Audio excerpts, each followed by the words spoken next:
Hey, what's going on? Hold on a second. What's going on? You said, long time no see. You said, hey, Vern. So that means you know me. It's a difference when somebody come in the chat. When they say 2300 or when they say Vern. So if you say Vern, that means you know me. What's going on? So apparently you changed your name, 504. I've seen you around in the chat, but I'm really not for sure exactly who you are because you changed your name. But,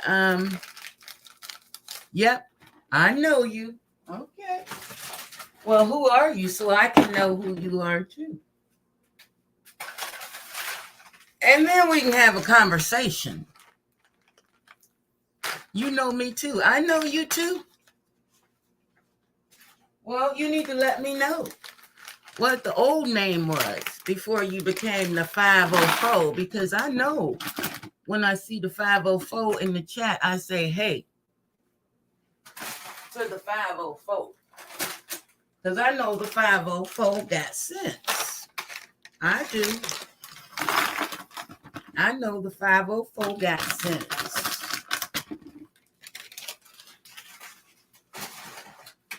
I do.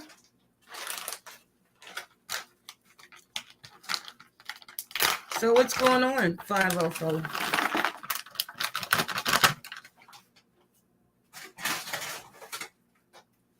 I just dropped a receipt. D-Money. God damn it. Oh, my God. Damn it. Fuck me in my asshole. Fuck me in my asshole. Let's call anal. Okay, get into it. Now, D-Money. D-Money. Hi, baby. Long time no see. Thank you for stopping in the chat. I just dropped the receipt. Let me see if it uploaded yet. I really didn't want to do it, but since she keep on saying that she didn't call, I got like 10 more minutes before it uploads. I got 10 more minutes before it uploads. And that's one of the first receipts that I'm going to drop. And this is what you said when you called my family member. This is the first thing you said to them when you reached out on Facebook because you could not keep it YouTube. But you continuously get on here and say you didn't do this. And it just shows that you are mentally ill and unstable. I got 8 minutes before this video loads up. D-Money, I really appreciate you coming in my chat. I want you to know that. I want you to know that, okay? I really appreciate that. Because it's going to be a long day. Now, I got some shit to do. I got some people coming over. I'm going to be grilling out. I got some shit going on. But Lisa's going to have a panel tonight. I'm going to be there front and center. And if I can get my family member to come, I'll call her too. Because this is going to stop today. It's going to stop today. You're not going to get on here and continuously say that you did not call my family member. You're not going to get on here and continuously say that you did not leave no messages trying to get my family member to believe that I'm a whole pedophile over here. You're totally crazy. You're expecting a complete stranger to call up somebody's family member and try to get the family member to turn against them for YouTube. Ooh, this is like over the top. And I'm not upset. I'm not upset because you say you got plans for me. What are you cooking up on? What else could you possibly be cooking up on? Who else can you contact? I got everybody on speed dial. They all waiting. I don't understand. Like I said, you couldn't have paid me to call your family members because I know how you get down. There's my baby. Hi, Nina. Hey, Nina. Hi, baby. And then to go up and down the YouTube streets and say that I'm after somebody's husband. And for me to go and tell that person why I shared her husband's post, it's plumb anal. It's insane. It's like you want some drama with me so bad. You want something to kick off with me so bad that you would get anybody. You want to turn anybody into a flying monkey. And today is your day. It sounds like you're having a whole meltdown over there. So I wanted to help you. I dropped one receipt, just one. Let me see if it done loaded. 3 minutes. You got 3 minutes, shiny receding hairline. You got 3 minutes before this upload comes out.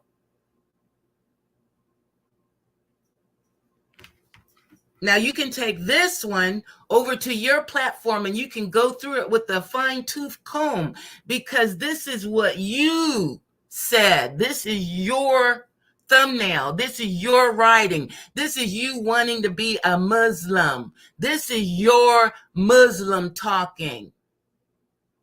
This is what you said. 2 minutes and counting. Can you tell me how to get to Sesame Street? Can you tell me how to get to Sesame Street, Shakina? because your name on Facebook is Shakina. And then you're throwing this whole scenario around that I already know your mother, that we were friends on Facebook. After all these years, you done told people. See, you want me to go back and forth like this. This is what you want. And people know what you have said, just like I know what you have said. You're ignorant. And you want me to be ignorant with you, and I'm not going. I'm just going to beat your ass. Do you understand?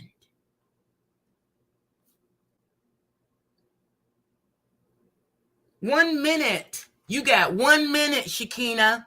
1 minute. The rest of these receipts is going to come out tonight. They're all going to come out tonight. I'm not understanding. Like I said, Bam would get more respect than you because Bam came out and said, yeah, I called your mama a nigga. No. Yeah, I called your mama. I'm sorry. I called your mama. Then she came out and said, oh, yeah, I called you a nigga. Do something. What you going to do about it? She'd get more respect up and down the YouTube streets than you. You don't have no backbone. You don't have no backbone. All you had to do was come out here and say, yeah, 23, I called your family. What you going to do about it? All you had to do was come out here and say, yeah, 23, I sent those messages to your family member. What you going to do about it? That's all you had to do. That's all you had to do. But you thought that you got all these people rallied around you, all these flying monkeys, all these people that you have turned, that you have recruited into flying monkeys to listen to you and pet you while you make your people look stupid. Oh, we know you didn't do it.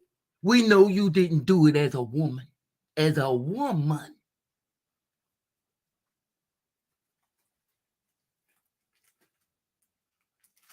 No, it's not worth it, Nina. Because we all know. I mean, God, it's like, it's stupid at this point. Let me see if it loaded. 5 seconds. It's processing. God damn it. I'm like, is this what you looking for? You're like, put the receipt out, put the receipt out, put the receipt out on something that you did. That's crazy. Video is ready to watch. Let's watch it. Here it is right here. I'm the first one to watch it, and I'm going to like it. Is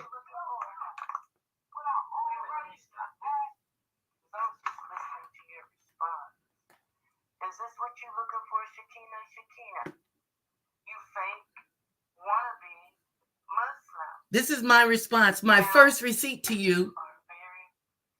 You sick lady. You're ill. I said you reached out at 5:30 on a Wednesday to my family member because she's a Muslim. And this is how you came at her. I'm going to drag you. I'm going to go in on your ass today.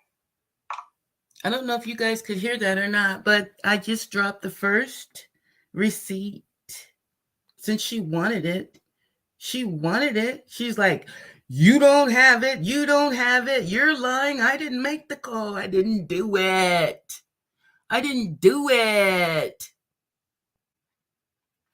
So the receipt's out there. I'm going to finish prepping my fucking food for this cookout. I got people fucking coming over to eat my motherfucking food. You know, regular people. You know, I breathe, I live, I enjoy life. So I'm going to finish doing what I need to do today with my friends and my family. And I'll get up with Lisa later on this evening. Hopefully I can bring that family member that you didn't talk to, that you said you didn't talk to. You didn't talk to him. You didn't. You didn't talk to her for 20 minutes. I had to take a deep breath. I do have to take a deep, deep, deep breath on you. Yeah. I had to take a deep, deep breath on you. So, Nina, thanks for coming in, babe. D Money. Oh, my God. You know what, D Money? We had a great time. We did. And I'm never, ever, ever, ever, ever going to let Shakina ever take that away from me. Ever. I had the best time with all those A1 day ones, the real A1 day ones. They know who they are. Just like he popped in my chat. He didn't say 23. He said, Vern. There's a difference when you drop in my chat. And when you drop in my chat, I know for a fact you meant to be here because I set it up that way. I'm very hard to find. Very hard to find. Get into it. I'll see you guys on the streets. Hey, check out my receipt. It's out there. More coming tonight. Shout out to Lisa Living Life. That's where the receipts are going to be. And if you go over there and get those receipts, she's going to strike you. I'll never strike you. I'm not going to look you up. I am not interested.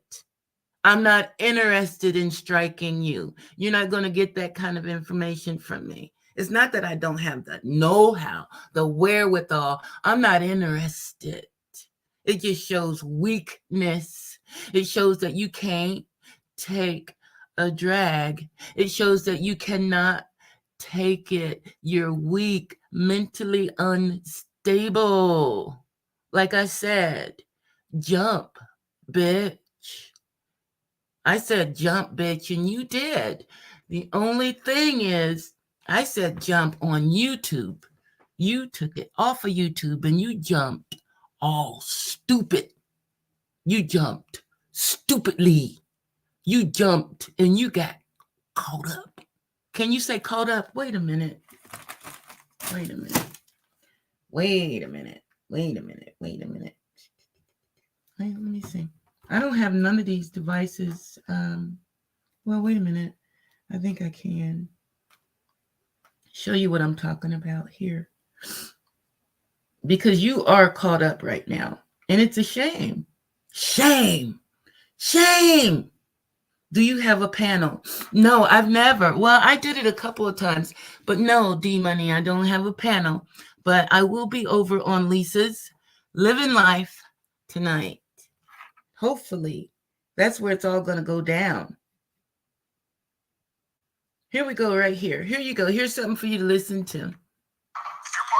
While I finish prepping my food from my fucking party tonight, I got goddamn people coming.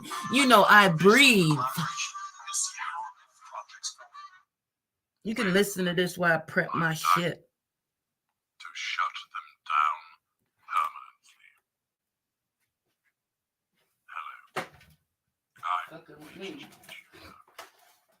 For those of you that might not realize, I'm a diagnosed narcissistic psychopath, which means I have narcissistic personality disorder and antisocial personality disorder. I'm a hybrid of those two disorders. What I do is explain to you the way I my kind so that you can understand it. It's not to get you to agree to it or to like it. You have your own perspectives, but you become ensnared with my kind in lots of different ways, typically romantically and in familiar settings between one and 10. It can also manifest in socially, neighbour and so forth. People need answers, and they need the correct answers, not the nonsense that's propagated by people who don't truly understand narcissism, not the misleading and dangerous information that's provided by individuals, which causes them to embark upon a fool's errand and allows them to fall further into our grasp. If you want to know why I do all of this, just listen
video leads us to shut the narcissist down, but not only to do so permanently.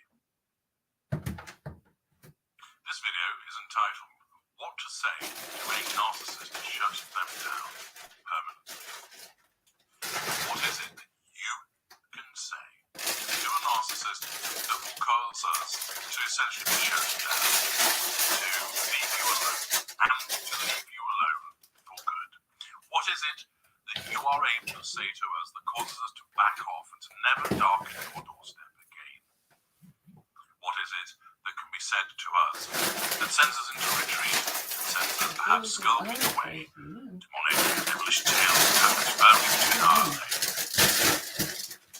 What is it then, by being said to us, that makes us reconsider our actions, that causes us to decide that we're not going to engage with you any further, and I'm not going to engage with you ever again? What is this powerful word? Is it something highly manipulatory? Like magic?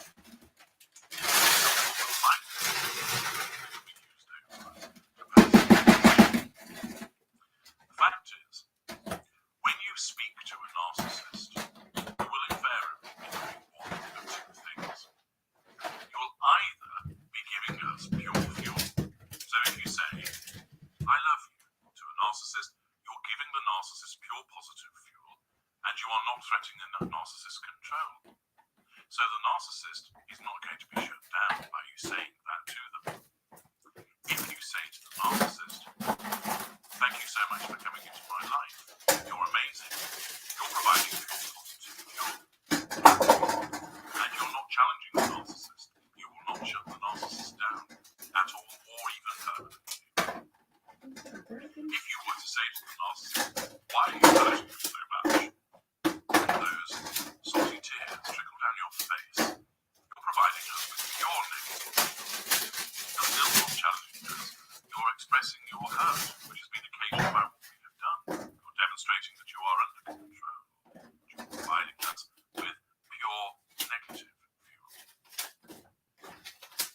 So in the circumstances where you say something along the lines that I just mentioned, you're either providing us with pure positive or pure negative fuel, giving us what we want, control and fuel. What then if you were to say to us, I know what you've been doing. You've I been guess cheating. not. That is challenge fuel. Your response No, I provides don't, the fuel babe. because you are interacting. If I had a with us. panel, oh my God, they would be corn bombing me. But the fact that you're suggesting that we've done Shit, something ain't nobody got what time for challenges that. our sense of control and means that we must respond appropriately, i.e., through one of the three assertions of control. I am going to open up the We panel will though either eventually. engage I with you am. because you're right in front of us, I'm just decide what waiting. you've said will provoke you, cause you You to know, retract the allegations. Let me tell you something, D-Money. We might turn to somebody. Everything that I do is taken over to Shakina's platform and is used for monetary gain. Every video, every live, every upload, everything I say, everything I do, everywhere I go is used for monetary gain. That's why I stopped turning on my camera. Yep. The minute I realized it, that's when I stopped turning on my camera. So, it is what it is. Up and down these YouTube streets. When you're dealing with demons and devils, I don't know. But I want you to know I'm not scared of you. Okay? I know I'm dealing with cray-cray. I know mental when I see it. I've worked around them. I've seen it in real life. So you keep on working on me.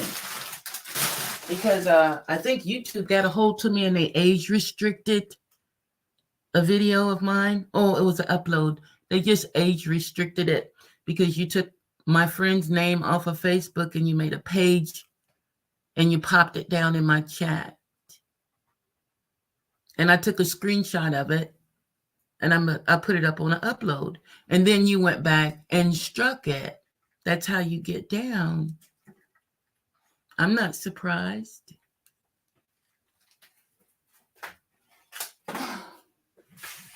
I'm not surprised. Rolling more fuel from you. We might turn to somebody else and say, have you heard this nonsense that she's coming out with now? And that person, being one of our member of the coterie, agrees with that. That allows us temporarily to obtain a sense of control over you, and we receive fuel from you. Now you're trying to say I'm Our stalking narcissist you. might take us to Okay. the third assertion. I'm not the one calling which is people's family withdrawal. members and saying that I And we didn't do away it. from I'm not out here. not engaging, Wait a minute. I'm not out here running chat to chat to chat to chat to chat trying to holler at a content creator about 23. No, I'm not. But you are. In effect, that has caused the narcissist to be shut down in that moment. It hasn't given you the answer that you want. More importantly, What do you won't do about it? case. Essentially, if you speak What to a do you narcissist, do about it? you're not going to shut the narcissist down in most cases. You're either giving us that pure fuel, which is what we want, and therefore, either we will withdraw from you because we've got control and we've got the fuel and we don't need anything more from you, but we won't withdraw from you permanently, but more likely in such a situation, because you're painted white. Psychologists have discovered that procrastination isn't caused by laziness or lack of motivation, but instead is your coping mechanism for dealing with your unconscious fears. So want to know the only way you can finally stop procrastinating? So let me show it to you right now, because this will transform your life, provided you take action on this, and you'll see how powerful this is. My name's Permanently, but more likely in such a situation, My because you're darn, painted white, you're giving us that fuel. Let me plug you're up in my control. damn We will take more from you. fucking. You belong to us. You are an appliance that on. belongs to us. Let me turn Therefore, my. we have the inalienable right to draw on that reserve Let me as charge and up when we my. choose. Therefore, we will keep controlling you. You're under control. You're being pleasant to us. You're being nice to us. And we'll keep drawing of that fuel, our Yeah. lifeblood. We'll look to get some character traits and residual benefits from you at the same time. Therefore, in those circumstances, what happens is you're not shutting us down. Even when you challenge us, you're not going to necessarily shut us down. Because you're right in front of us, we're more likely to deal with you because it's easy to do so. You're stood in front of us. If you're doing this on the telephone, when you're speaking to us, we'll most likely continue to argue with you, perhaps threaten you, perhaps dole out a pity play, use some charm on you to shut down your threat to our control, draw fuel from you, and then we carry on as normal. Right. Speaking to a narcissist. You ain't getting no fuel off of me. Only thing you're gonna get off of me is a lashing. Explain to you. There is the possibility that what you say causes, although it doesn't tend to happen straight away, the narcissist eventually to beat a retreat, but it is temporary. If you accuse the narcissist, for instance, of having an affair, the narcissist is likely to deny it. You issue challenge fuel. The narcissist denies it. You continue. Hey, wait a minute. Wait. Isn't that what you just said? Not a couple hours ago, you challenged me to put out a receipt. Isn't that what you just said? You challenged me. I'm not trying to challenge you because I know you cray. Okay, I know you are mentally unstable. Well, I better get that charger. I know you're mentally unstable. Back and forth. You're having an affair. I know it for a fact. Crazy. You're having an affair. I know you are. You're making things up again. There's something wrong with you. Back and forth it goes. And eventually, you are more likely to back down than we are. Browbeaten, exhausted, and having enough, you give in. And thus we get the control that we crave. Yeah. If, perhaps, for instance, where you have an empathic I've been trained to deal with people like you. I have been trained to be patient. I have been trained to be patient with people like you. I have been trained to move around people like you.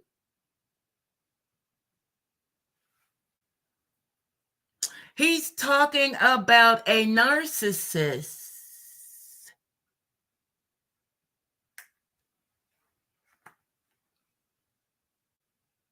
That's what he's talking about. It's like, I know that I have really hit a nerve, but it's going to be more than a nerve today. Since you think you're going to push me back in a corner, you want me to go back and forth with you. You want me to go back and forth with you on something that you saying you didn't do. It sounds crazy. It really does. I'm not understanding. I told you, bam, white bitch, bam, would get more respect than you. That bothered you, didn't it, fake Muslim? You are a fake Muslim. You are a fake Muslim. You came on here saying you was a Muslim. You never was a Muslim. You never was a Muslim. You just use it. You reached out to my family member. You picked that particular one. Damn it.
I think I'm back.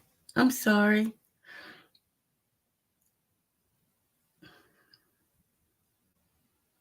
Okay, I'm back. I'm sorry.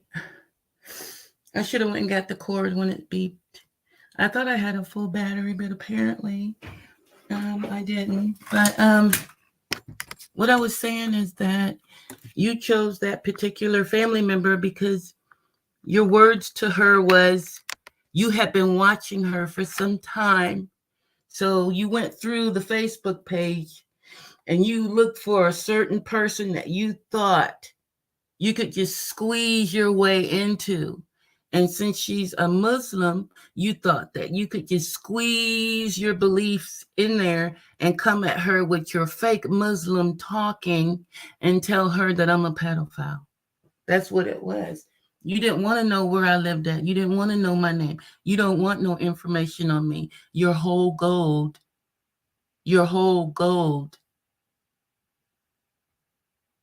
is for my identity.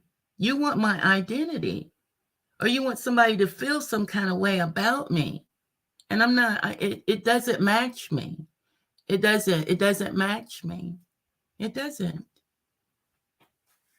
I don't know anything about what you're trying to do, but I see it and other people can see it too. It's nasty. It's nasty and it shows you're weak and insecure. Very insecure. And we all know that. And we know you're a crybaby. You're a crybaby. You're very unstable. You're very unstable right now. You're very dangerous right now, too. Anything could happen. Anything could pop off right now. You're on a needle. It's a good thing you don't know where I'm at. It's a good thing you don't have any information. Because you're on a needle right now. You could hurt somebody. You know, like you pulled that gun live on YouTube. When you pulled that gun, that loaded gun, Yeah, shit like that. You're a very dangerous individual, especially when you have been injured. And right now, you are injured very bad. Nobody told you to get up here and say what you didn't do when you know you did. I don't know why you did that. You were supposed to be all big bad. You're supposed to be this big bad content creator. You're 4'9", and you this big bad content creator, but you couldn't come up here and say, yeah, monkey bitch, I called your family member. What you gonna do about it? That's all you had to say. And I'd be like, ain't nothing I can do about it. But you sent 9 messages to her, and I have them. I do.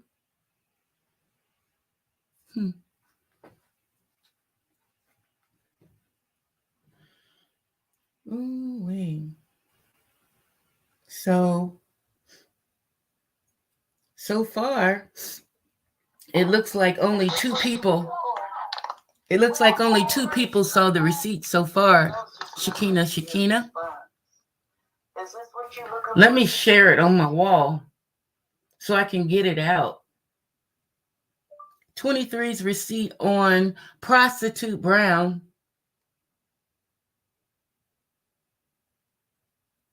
Because you are a prostitute. Paperwork says it 2 times over, prostitute. So you're well known as a prostitute. Get into it. What you tell my family member? I don't know how she got all that information. I believe everybody got the information on you being a prostitute. You came out and said you only got caught 1 time sucking cock. That's what you said. But paperwork says different. Hoa. Get into it. You fake wannabe Muslim. Yeah. Now, you are very sad. You're Yeah. ill. It says Shakina. That's your thumbnail. This is your receipt. This is from you. This is you being a Muslim to my family member. This is you reaching out to my family member being a fake ass Muslim, bitch. I'm going in on your ass It ain't gonna be no holding back tonight, okay? today. It's not gonna be no holding back. I'm not gonna have no sympathy for you because you said, I can't play what you said, but I'm pretty sure the people heard you. I even put it over on my community wall. Liar, liar, she's a liar, she's lying. Ooh wee. It's the same thing I said long time ago. Why would one person get out here and say the same thing over and over and over and over and over and getting kicked and beat the whole time and have a whole chat after them for years, flying monkeys all over the place, and I'm still standing. I'm still standing. Flying monkeys all over the place, always getting recruited to come at me, and I'm still standing. Maybe the Lord worked it out this way. This is the way I'm looking at it.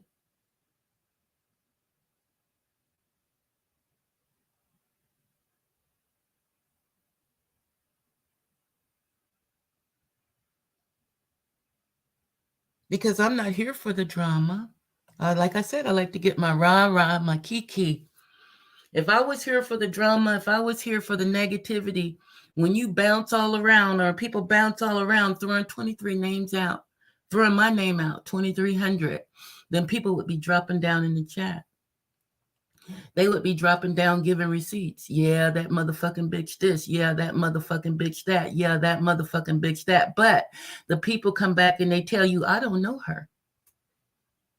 I don't know 23. And then the people that do know me. Well, I ain't never heard 23 say anything. I ain't never heard 23 say anything.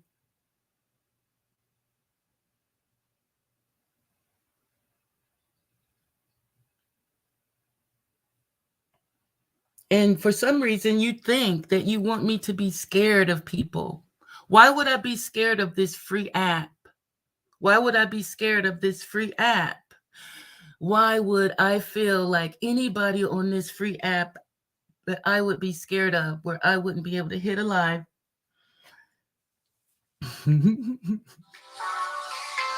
I know that's right. You know that. Look. D-Money. Now you've heard my voice. D-Money, you heard my voice. You just didn't realize it. Well, you might have realized that I was as strong as I am. But a lot of times you don't let people know what's really going on up in your head, especially on this YouTube stuff, because they'll use it against you. I'd rather sit back and watch and speak when spoken to and put my 23% in when I know what I'm talking about. This right here, I know what I'm talking about. I know for a fact that you made that move Wednesday at 5:30 towards my family for monetary gain. And now you're threatening me, or what'd you say? What'd she say? Damn, I can't even get the word because it's out of this world. Challenging. Yeah, she said she challenged me. How you going to challenge me for something that you did? How you going to challenge me for when you wanting to be a fake Muslim? Are you a fake Muslim? Are you being a Muslim now? Are you the damn fake Jamaican cornbread bitch? Are you Latina? Are you fuckina? Are you the lip? Are you the prostitute? Are you Dirty Brown? Which one are you right now? Because I know you running up and down those YouTube streets because you said you had something for me. So since you said you had something for me, I decided to stop you in your tracks. I'm going to stop whatever you cooking up on right now and drop these receipts because you're a lying sack of shit, bitch, and you sick and you know it.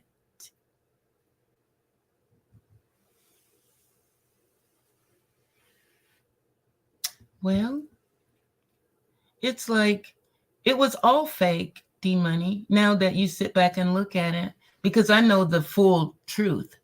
I know the full truth. You guys don't know the full truth, but I know the full truth. I know that she had a case in 2015, the last case, okay? D-Money. Her last case was 2015, and it was a whole harassment charge. Somebody pressed charges against her for harassing them, and the paperwork said that she harassed these people for no reason at all. Then we got domestic violence. We got running pills. We got white substance. We got retail theft. The job, it said retail theft. We got the lady with the color in her hair, the big oversized black female. That lady that I keep talking about. I've been talking about that lady for about 2 years. There's an oversized black female with color in her hair. That's who she got arrested with. There were 2 females in the house, actually. But the way the officers worded it out, they said an oversized black female with color in her hair. And then they talked about the white substance that they found tucked away in a little jewelry box that was hidden, and they found it. I talked about that white substance for years before you came out and said that, yeah, there was a box. Life is what we all make it. But why are you up here trying to make me a pedophile? That's what I don't understand. D-Money. Why I gotta be a pedophile? I'll tell you why I gotta be a pedophile. I gotta be a pedophile because I did a live. I did a live saying that she failed her children. She said that she did not know that she was being groomed. She put all this information out. She said that she did not know she was being groomed by an 18-year-old boy. Hey, I'm D-Money. I'm not taking this shit off of YouTube. I'm responding. D-Money. I'm over in a whole different sector. D-Money. Oh, shit. It's my kid. Hold on a second.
Okay, I'm back. She's going out today and she want me to know about it. And that's fine. Okay, I got 6 views. I got 6 views on the receipt. I got 6 views, so that means you have watched it. Right? I got 6 views on that receipt. So that means you have watched it. I don't know what it's going to do to you, though. Isn't able to get you to back down. The narcissist isn't able, therefore, to assert control over you directly. The narcissist isn't able to assert control indirectly, and therefore the narcissism guides the narcissist to retreat and walks away. You've shut the narcissist down, but temporarily, and there is no magic formula to do it. There's no one key phrase or word that will achieve it. It's quite simply, you have held your ground. You've not given us the control. But a lot of the time you will do so. In some instances, of course, you'll put yourself at risk of physical violence. And then when the narcissist hits you and puts you on your backside, that control has been achieved. And therefore, in circumstances, what you need to be mindful of is that saying something to a narcissist is first of all highly likely to shut the narcissist down and may also result in adverse consequences for you. You give us fuel, we win, you lose, because this is a zero-sum game.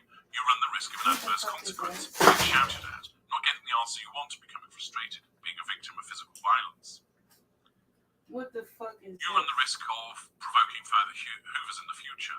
You also increase your emotional thinking, which you know is the enemy within. So continuing to engage with a known narcissist by speaking to us in an attempt to shut us down permanently is quite simply a fool's errand. Where the narcissist does retreat from you, That's always trying to contain you. Find your edges. It's not business. It's life. I don't know.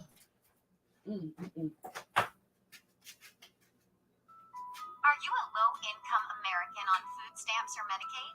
If so, you are now eligible. where the narcissist does retreat from you, it's What not permanent. sector?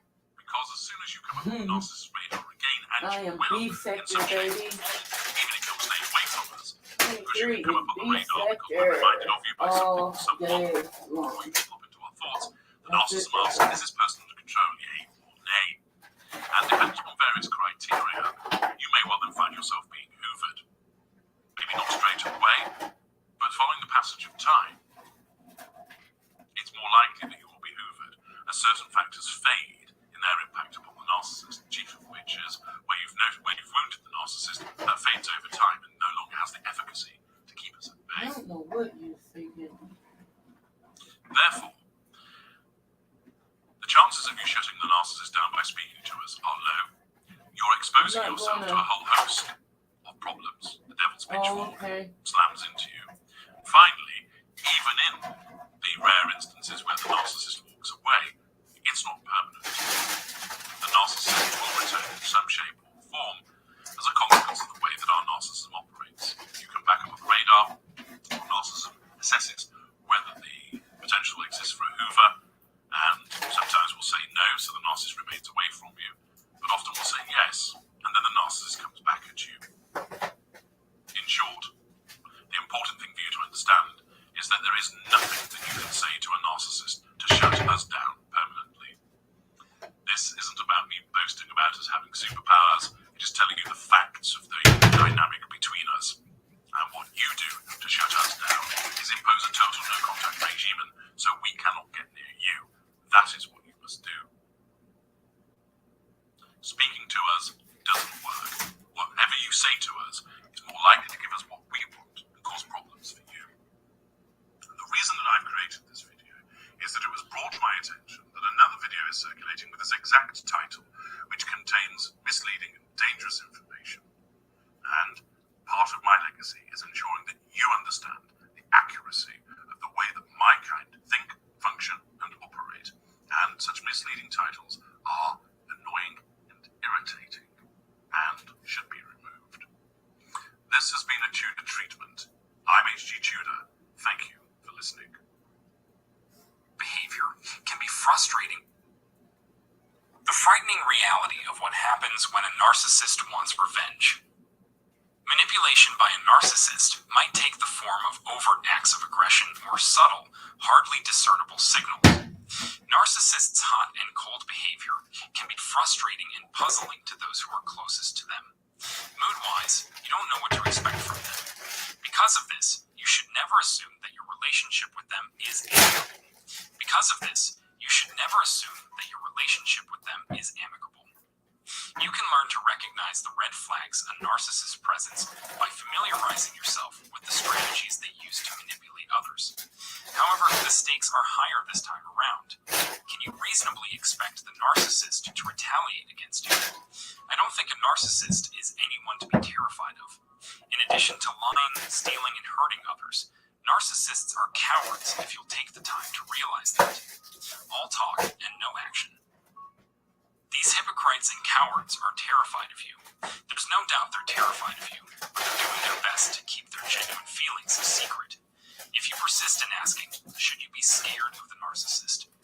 Here's what I'd say. To reiterate, we shouldn't be afraid to talk to narcissists. It is in the narcissist's interest for you to be terrified of them. They rely on your terror to maintain control by keeping you submissive and in their debt. They will be overjoyed if your anxiety prevents you from doing an action.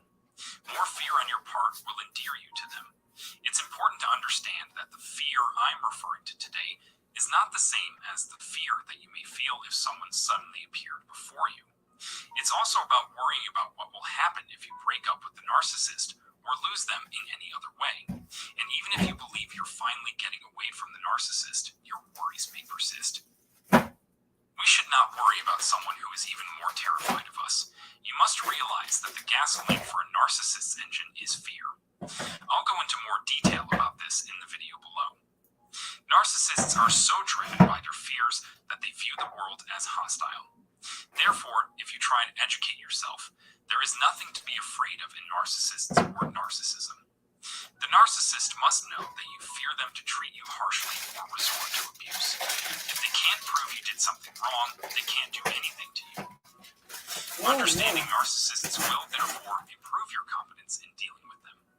Your newfound confidence will help you overcome any narcissist you come against. Let this video's message that narcissists are nothing to be afraid of sink in. You need only get ready for it. The reason is if a narcissist is insulted or physically wounded, they will react violently. They can injure you even if you are just yourself. Narcissists will take extreme measures to eliminate anyone they perceive as a danger to their self-esteem. Continuing to communicate with a narcissist in the same way can only lead to frustration on both sides. Distance between the two of you is something you need to work on. Put limits on yourself and refuse to give in. Pay them no attention at all. You can put no trust in them. Understanding the bigger picture can help ease the pain of dealing with such persons who are nasty and unreasonable. The first step toward recovery from a narcissist is realizing why the relationship has been so destructive. You have no other option if you want to escape their web of lies and deception. The only way you'll get over your anxiety around such types of individuals is to force yourself to interact with them. You are not alone in experiencing feelings of anxiety. Basically, it's best to plan for the unexpected at all times. Narcissists are expert manipulators because they know how to play on our most basic and fundamental anxieties. My stance hasn't changed. I still think we should show them no feelings. Narcissists are people who are completely preoccupied with themselves. Worry and paranoia have spread throughout society because of them, which is a terrible truth. That, however, is in the past and belongs there for the time being. No right to it belongs to us. Don't respond, don't be afraid, and be careful from now on. If you show any sign of anxiety, a narcissist may use it as a weapon. Therefore, I want to reiterate the significance of keeping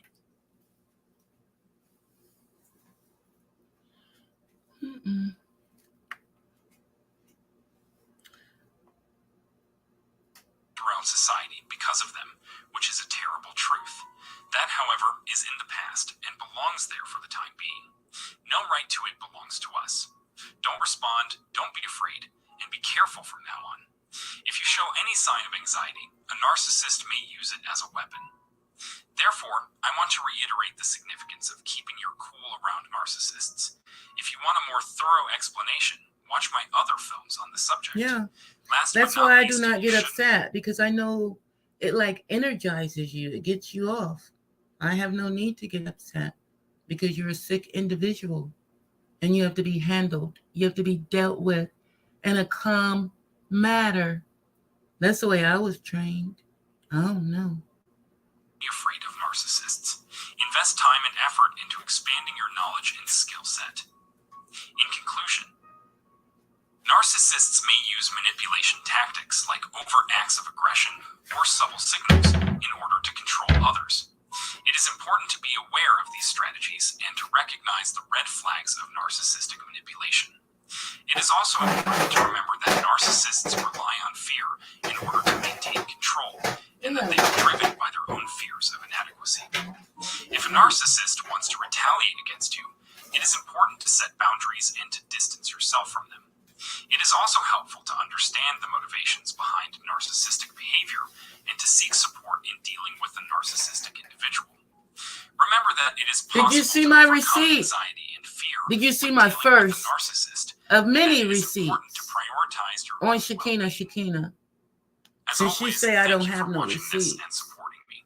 Finally, if this video were helpful to you, I'd appreciate it if I you'd let dropped me know it. by giving it a thumbs up and leaving I a wanted to comment. stop her We sincerely today thank you for your understanding and because patience. Any other suggestions she might like be written telling in me. the comment space provided below. Thanks.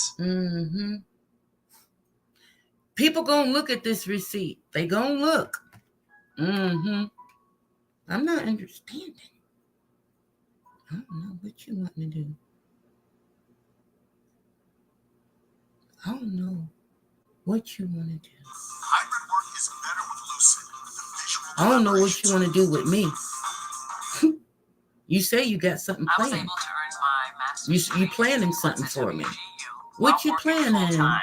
The competency-based learning. I got to be Behavior worried. can be frustrating and puzzling to those who are closest to them. Mood-wise, you don't know what to expect from them. You got something planned. You working real hard. Thank you for joining You me in your again fly today. monkeys. If You got a want to new keep up with fly my monkey. channel, You got a please new be sure one. to subscribe. Okay.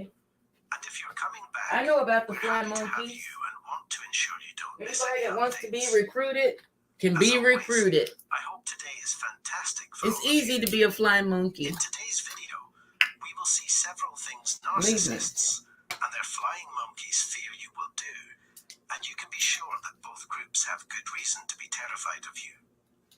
So the narcissist and the flying monkeys are terrified of what you will do and say, and they are most afraid of the truth. The narcissist and the flying monkeys are petrified that you will see through their plans. You scare the shit out of them because they worry you will see through their gaslighting, manipulation, and abuse. Many things might be on the list of things they dislike when you do them, but here are just a few. Understanding their behaviors, identifying the signs of their abuse and psychological manipulation, beginning the healing process, and finding emotional support I already while know. working through the difficult tasks I know of what I'm trauma dealing with. recovery. I know what I'm dealing Last with. but not least, another fear factor is the truth seekers and whistleblowers who the narcissists and flying monkeys truly fear. The truth seekers and whistleblowers pose a serious threat to both the narcissist and the flying monkey. They should be scared of us because we want to reveal the truth. We're not going to keep quiet, be intimidated, or play into the family's games anymore. They are terrified of this Yeah. and will go to great lengths to stop this from happening. As a result, What you say? You challenge putting you me? in a position of anxiety and unease if you are a truth seeker, an empath, a highly compassionate person, a whistleblower, a scapegoat, or the black sheep of the family. They are establishing and upholding reasonable constraints. The flying monkey's biggest issue with you is that you don't respect their space, which is a significant sore spot for the narcissist. They are completely inconsiderate of your space. That's why they'll keep trying to test you to the breaking point. And I can only say, don't cave to their demand stand firm within your limits, knowing that you are doing so for a good reason. The narcissist and the flying monkeys are terrified of rejection and isolation. Recently, they've had a reminder of their narcissistic need for attention. These individuals prioritize their own needs above those of others. They have a healthy respect for themselves, but not for others. Therefore, they worry about getting grey-rocked. They're depressed because they're afraid you'll cut off contact with them. They will get resentful and may even lash out at you or have an emotional breakdown if you stop talking to them or confiding in them, especially on a regular basis, such as once a week or once a day. Because they have been accustomed to receiving your attention, they will turn to the grey rock technique or quit falling for their crazy-making techniques the moment you stop offering it to them. I no longer want to talk to you. Expect something like that. The narcissist will lose their cool and freak out. As a result, you can expect severe retaliation from them. Now that we've established that, I can move on to the next thing narcissistic people worry about: becoming old, getting sick, and being rejected. Narcissists are sensitive souls who worry that the smallest setbacks, such as growing old, losing a loved one to illness, or being rejected, would shatter their fragile egos. In addition, and I'm assuming most of you did discover this one, it is that the narcissist and the flying monkeys are worried that you would cut off their source of narcissistic reinforcements. Narcissists need a narcissistic supply, which consists of constant attention, praise, and affirmation from others to maintain their sense of entitlement. Their sense of entitlement and egotism are winning out. In an uncertain world, the narcissist and the flying monkeys find security in their own narcissistic supply. Narcissists cannot exist in an environment where their supply is diminished. They report feeling the same way while using it as they would when using a narcotic. If you obtain heroin from an addict, you might anticipate a negative reaction. Hold on. It's the same case here.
I don't know what's going on, guys, but it's cutthroat.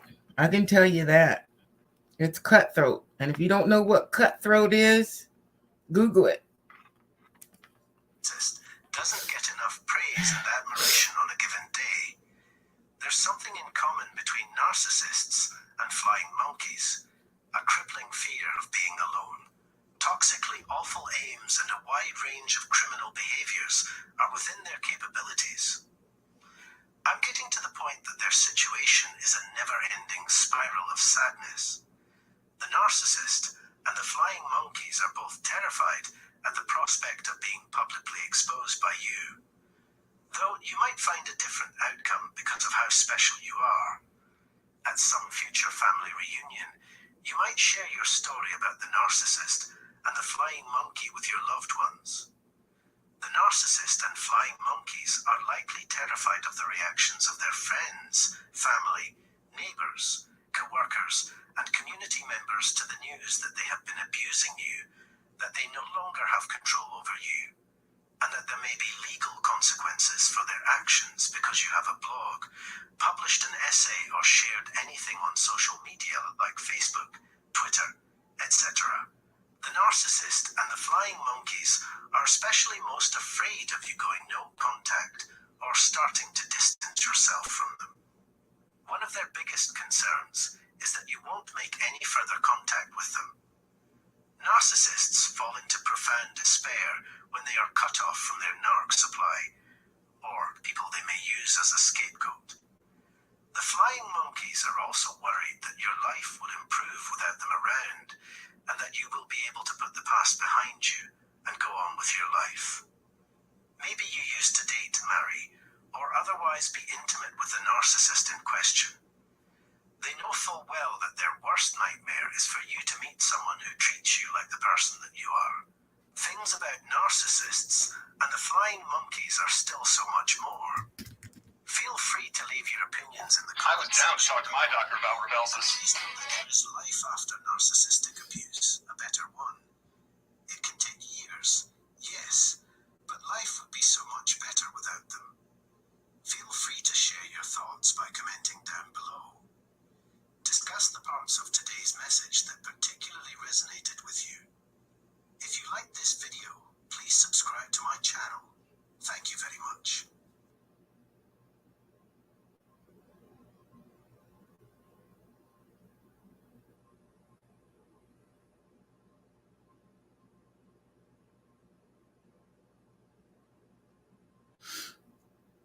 Signs that the narcissist is starting to feel helpless as the world falls apart around them.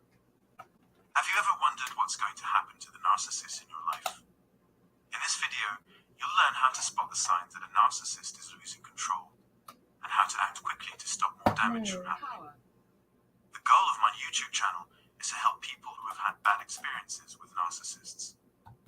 I'll talk about the problems I've had with narcissists, and about what other people have gone through in similar situations.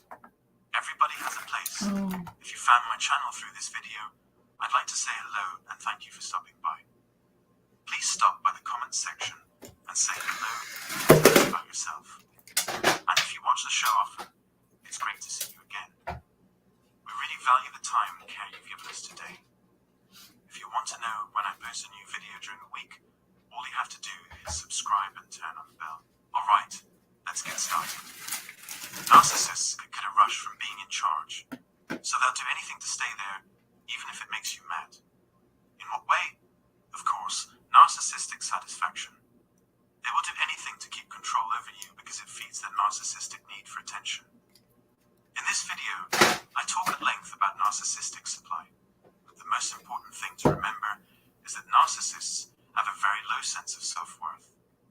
A lack of self-worth and a lack of an internal sense of value are often caused by trauma, neglect, or other similar things that happened in the past. I have heard, though, that this condition can also be caused by overindulging. On the outside, they look great in many ways, but on the inside, there's nothing. Because of this, they have a hard time trusting other people and are always looking for ways to take charge.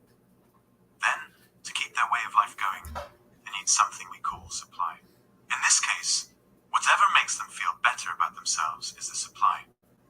So supply can be money, a big prestigious job, and all the things that feed narcissists' egos, like living in the right place, having the right spouse, whatever. Most often, and most of the time, supply is something darker, deeper, and worse, like putting people down and treating them badly because it gives them a sense of control. The narcissistic injury is a deep emotional scar that every narcissist carries and says, "I'm not good." If we could find a way to peel back the layers in real time, we might find a scared small child hiding inside. The child is afraid of being caught and thinks that if they are, they will lose everything. They will do anything to hide the fact that they have a narcissistic injury. Also, I've seen for myself how rubbing salt in someone's wounds, which is their narcissistic injury, can easily make them angry. It happens a lot of the time. When it comes to getting rid of people, it doesn't matter if the narcissists are the ones doing it, or if the narcissists are the ones getting rid of people. During the discard phase, the narcissist's anger is often triggered, which is a sign that the narcissist is really losing control. In this case, the narcissist will be so angry that it will drive everyone around them crazy. They act like kids, but they're actually adults. When they lose their cool, it's clear that they're having a hard time dealing with the stress of their situation. Like a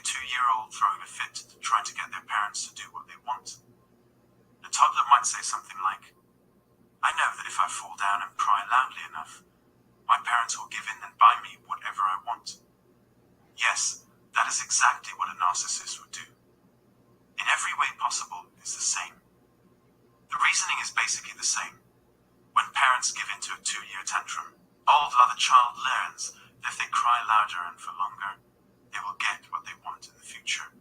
The same thing happens here as well. Because of this, a narcissist's outburst of rage can be seen as a sign that he or she is about to lose it.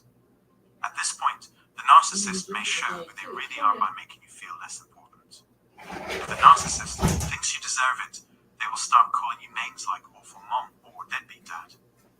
Keep in mind that the narcissist was able to love bomb you in the first place because of how well they can read you. If you and the narcissist have been in a relationship for a long time, like if you're a husband and wife, the narcissist will know your weak spots and be ready to use them against you. Yes, just like your children. They will say things like, "Now you know why I'm taking the kids away from you. You won't see them again after the last time you saw them, because I won't pay you alimony. You'll have to live on the streets."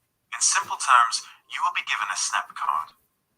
It's the kind of thing narcissists might do when they feel like they're losing control and want to get it back. And please tell me in the comments if you've ever seen a narcissist ranting and you knew deep down that it was just another attempt to get control over you. When they feel out of control, they may try to love bomb you by saying things like, "I can't live without you," or "I'm going to take all of these things from you." Please don't act like this. Why do you think this is such a big deal? What a crazy thing to happen. We should at least talk to each other. We have had no trouble being able to talk to each other. Please explain why you want to use that weird app to find care for your kids. What a pain. Made no sense at all. This is not at all what we need. So they think back to a time when they might have tried to get you to like them. They do the same things that got them into trouble in the first place. So let's stop the narcissists from trying to get what they want. If a narcissist has hurt you and you need a safe place to talk to people who understand, you can join this channel. Let's learn and grow together. I know everything I need to know from the fact that you are here. Please tell us what you think in the comments section.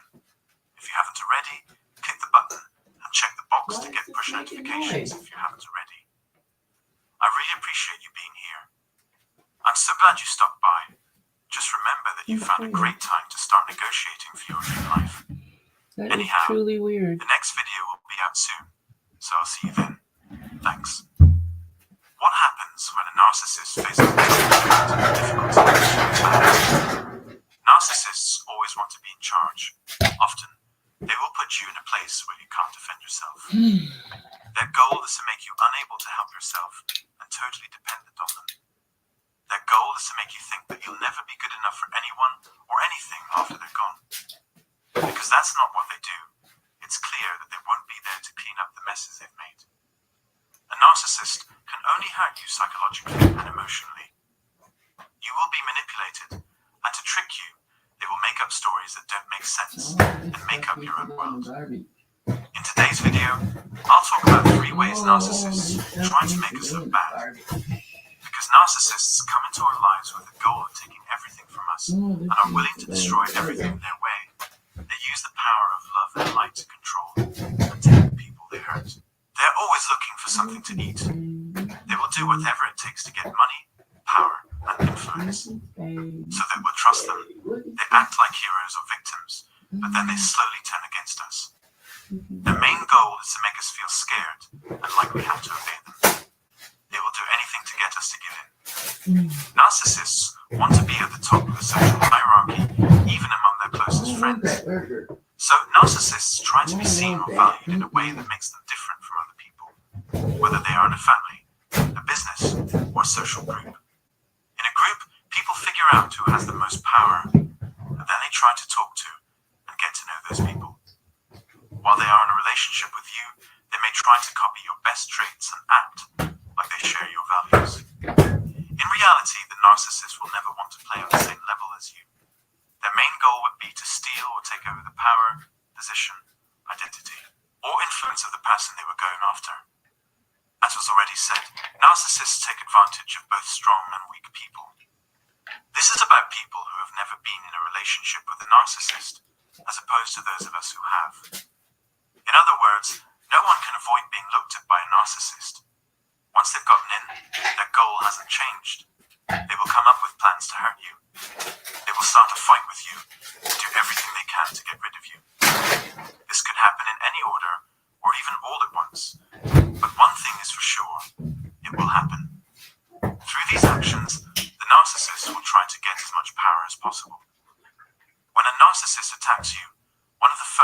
will look for is who you know. The self-centered narcissist will get in the way of every relationship with friends and family. Ooh, They will make wee. a case against everyone close to you and hurt their reputations to show that they can be trusted. They will try to keep you from getting close to other people by spreading doubt among those they think are too close to you.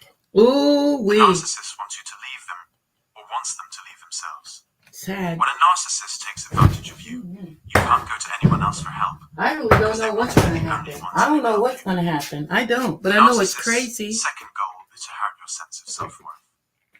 They would start to judge and criticize everything you did a lot more. It is always surprising how quickly a narcissist can go from making you feel good about yourself to making you feel bad about yourself. Because they can, and because they are very good at it. I don't know what this So, is here. if they suddenly stop doing what they were doing and start What doing the the fuck is opposite, this? you might think that their criticisms and What is evaluations this? must also be true. They would judge not only what you said, but also What how you the acted fuck is and how you this? looked. In the end, this makes you question what's real. They will make you believe Mm-hmm. lies to make you question your sanity and Is skills. that a rock? They will look at you in a way that is rude or insulting. If you give them a chance, it won't be hard for them to get angry or annoyed with you. They won't try to help you, but will do everything they can to hurt you. What you have to say won't matter to them. Over time, they will make you start to doubt your worth, your beauty, Oh and my your god, it intelligence. smells like motherfucking As a last dirt. I resort, don't know what the the fuck narcissist will this try is. to mess with your mind. From the beginning, they have said that you put yourself down. Hurt relationships made I don't people know treat what you the fuck differently it is. and use gaslighting. This was the most important thing to them. These things are hard on the body and the mind. The narcissist also makes the relationship between you two toxic and uncomfortable. This is because narcissists can be happy and friendly one day, angry, sad, and quiet the next. They might stop talking to you, forget about you, or even ghost you. Overnight, it seemed like nothing. They went from being an angel to a devil. It can be emotionally and physically draining to try not to upset the narcissist or get into a fight with them. Narcissists don't care about how their actions affect other people, but they also put us through a lot of mental pressure on purpose.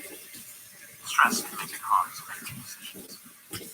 Stress has effects on the body that can be seen and felt. Stress can make it harder for you to think clearly and make good decisions. This makes you more likely to be tricked. All of this is part of the narcissist's plan to make They you want weak you to trip and up. give them power over you. This will be hard on your mind. The narcissist wants to know what you think. They know that if they can break your mind, they will be able to control you forever. Oh my god. Inevitably, none of this is possible if the narcissist doesn't trust you. This is exactly why they tried so hard. Whole to get us to motherfucking like them in the Muslim first acting place. like this. This A is why they real spend life so much time Muslim. and Get energy trying into to it. convince us that they are the answer to What our she prayers. say in her Or that they are heart. also trustworthy, But we honest, all know in and your nice heart people you're a in real life. demon. They use Through a and false through. picture to get us interested because once they have us, they want to kill us. The narcissist really wants your attention. They are interested in how you feel. Because of this, I will never tell you to give them a concession. No matter what you give a narcissist, I then went to the toilet, saw some blood, and I was really nervous to tell my mum if I'd circulated. It's saying it's 55 out there. I'm hoping that it gets at least 65 today. I pray for no matter 70 what you give a degrees. narcissist, they will always want more. They can't understand the sacrifices that have been made for them. Because they only care about themselves, they will keep spreading lies and rumors about you. If you meet someone who has a toxic personality type, you should stay away from them. It would be better if they didn't know anything about you. You shouldn't introduce this person to anyone important in your life, like close friends or family. We need to work harder to protect our health and the health of those around us. I really hope this information was helpful to you. I'm glad you watched, and more importantly, heard Hey, what I Red had to Wing. say. Hi, baby. Please feel Good free morning. to share your thoughts and experiences Hey. in the box below. Did you see my receipt I dropped? I dropped a receipt, and Lisa's going to do a panel tonight. I hope you're going to be there. I hope you're going to be there. I hope that all this stuff comes to a head tonight. Actually, I'm going to be on camera too. I'm going to turn my camera on so you guys can see me. I haven't been on camera in probably 8 months. Probably think I'm this old fat battle axe by now. Just eating sugar. Just eating sugar. Just a fat old monkey. No, my ass looks good. Okay. My ass looks good. I love to eat the sugar, but you better believe I know how to burn it off. I'm not going to sit on YouTube and blow my body out of proportion. I'm not going to sit on YouTube and not get out and enjoy my life. I'm not going to sit on YouTube and not get out and splurge. I'm not going to sit on YouTube and not live. I'm not going to sit on YouTube and not suck and fuck. None of that's going on over here. But I am praying for a 70-degree day. Right now it's saying that it's 55, but it feels like it's like 40. You know, you really got to stand in the sun. And I want to go fishing. I don't know. I think Lisa said she did give a time, either 8 or 9 o'clock. Oh, wait a minute. I got to do my time. So that would be 9, 8, 7, 6. So 6 o'clock. I think her thing is going to be 6 my time. See, that's where I be fucking up at, because that's like dinner time and I'm usually 6 o'clock. I'm going to have to really get 6 o'clock. I'm going to have to leave the house. I'm going to have to leave the house for this live because I won't be by myself. So I will leave the house. I'm glad I just realized that I can't do my live here because I want to be able to say what I want to say without interrupting anyone.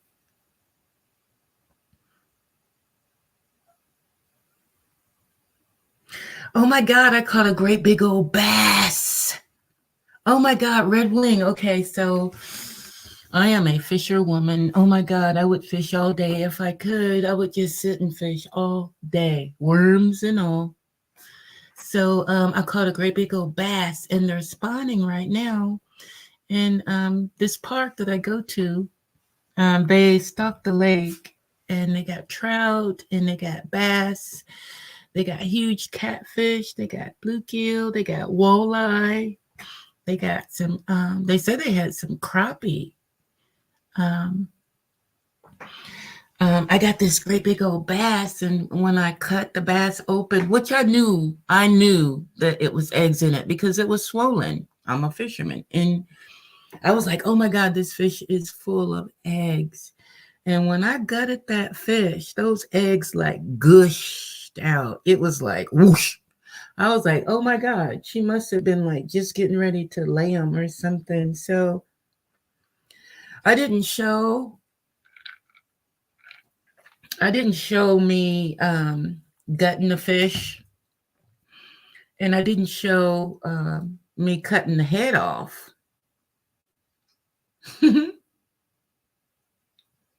I don't either. I don't either, but I caught the fish and I was like, if I catch something, I'm going to bring it home for dinner. So I brought it home for dinner. He's in the freezer. Well, she's in the freezer.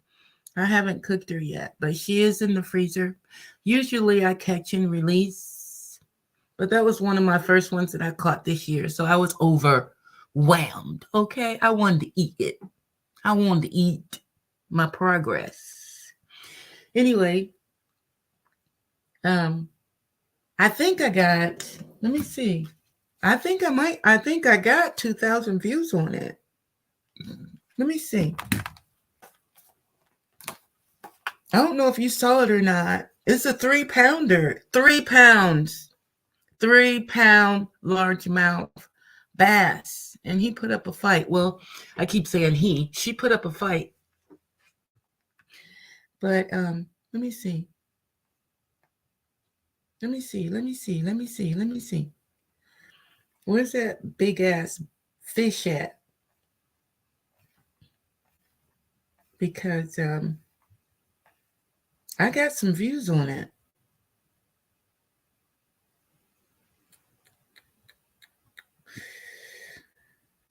Oh, my bad. Oh my goodness. It's got 6,000 views on it. It's called Fish Eggs. And it was 5 days ago. 5 days ago. And everybody, even the people that's over there fishing, they're like, did you cook those eggs? And I'm like, no, I didn't cook the eggs.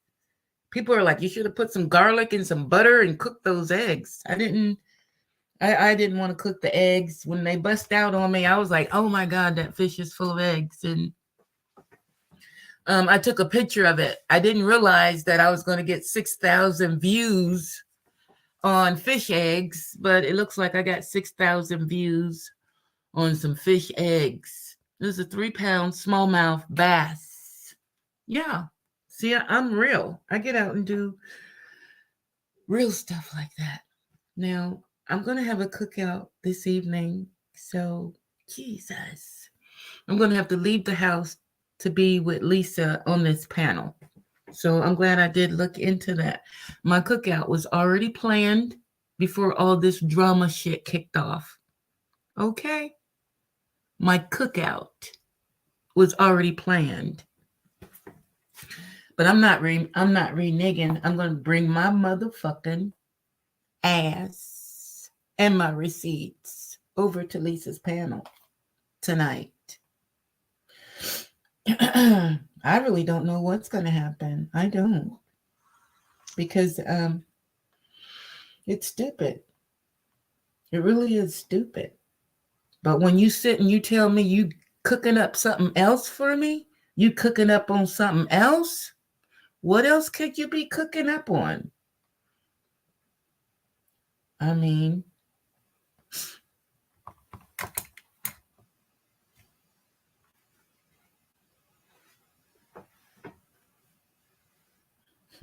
put the back in the water with eggs.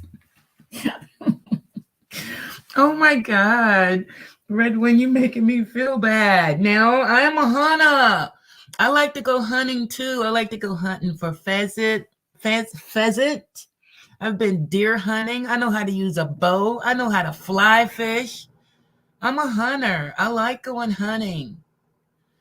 I ain't never caught a deer, but I sure goddamn shot at it. Okay?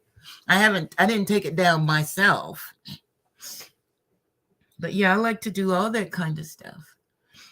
I like to be outside. Like, I just went and took the trash out, okay? Nobody's home. The whole parking thing is empty. Nobody's home. There's only one vehicle. Mine sitting out there. Everybody's gone. It's like almost 12 o'clock.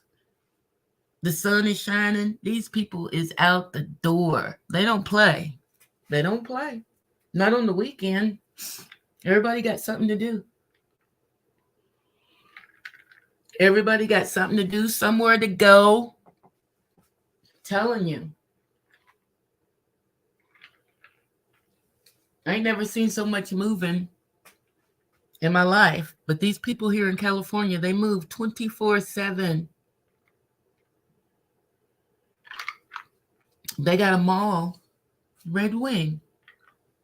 They got a mall in San Francisco that's 12 stories high. And when I say 12 stories high, you can stand at the bottom and look all the way up. The escalators, and they go up 12 stories, and on every level is a different store. I've never seen anything like that. It's huge, huge, over the top. Stopped me in my tracks. I went all the way up to the top. I was like, my goodness. I don't even know the name of the mall, but it's not far from the Lego store, because they got a huge Lego store because we were looking for the Lego store, and that's when we ran across that mall. As long as I've been here, I don't know. I guess I wasn't talking to the right people. But long as I've been here, I never had no idea that they had a 12-story mall. And I love to shop. Shop, eat, and fuck. Okay, let me get back in my commentary because I think I'm going to do one more and then I'm going to, because I'm finished with my kitchen. All I got to do is take out the trash and I've prepped my food. All I have to do is take out the trash and sweep the floor, and I'm going to go out and get in the sun before the day is gone. That's what's up. So let me get this commentary back up. My nose. Because this is a good one. Hold on a second. Hold up. No, then you better let her know you can have anybody, any money, mo. Because when you are boss, you can do what you want. Hold up. Here we go. Here we go. Here we go. Angry or annoyed with you. They won't try to help you, but will do everything they can to hurt you. What you have to say will matter to them. Over time, they will make you start to doubt your worth, your beauty, and your intelligence. As a last resort, narcissists will try to wait, hold up. Red Wing, I'm so sorry. There was a comment that was put in the chat last night. I don't know if you know, I fell asleep on my own motherfucking live last night. I did.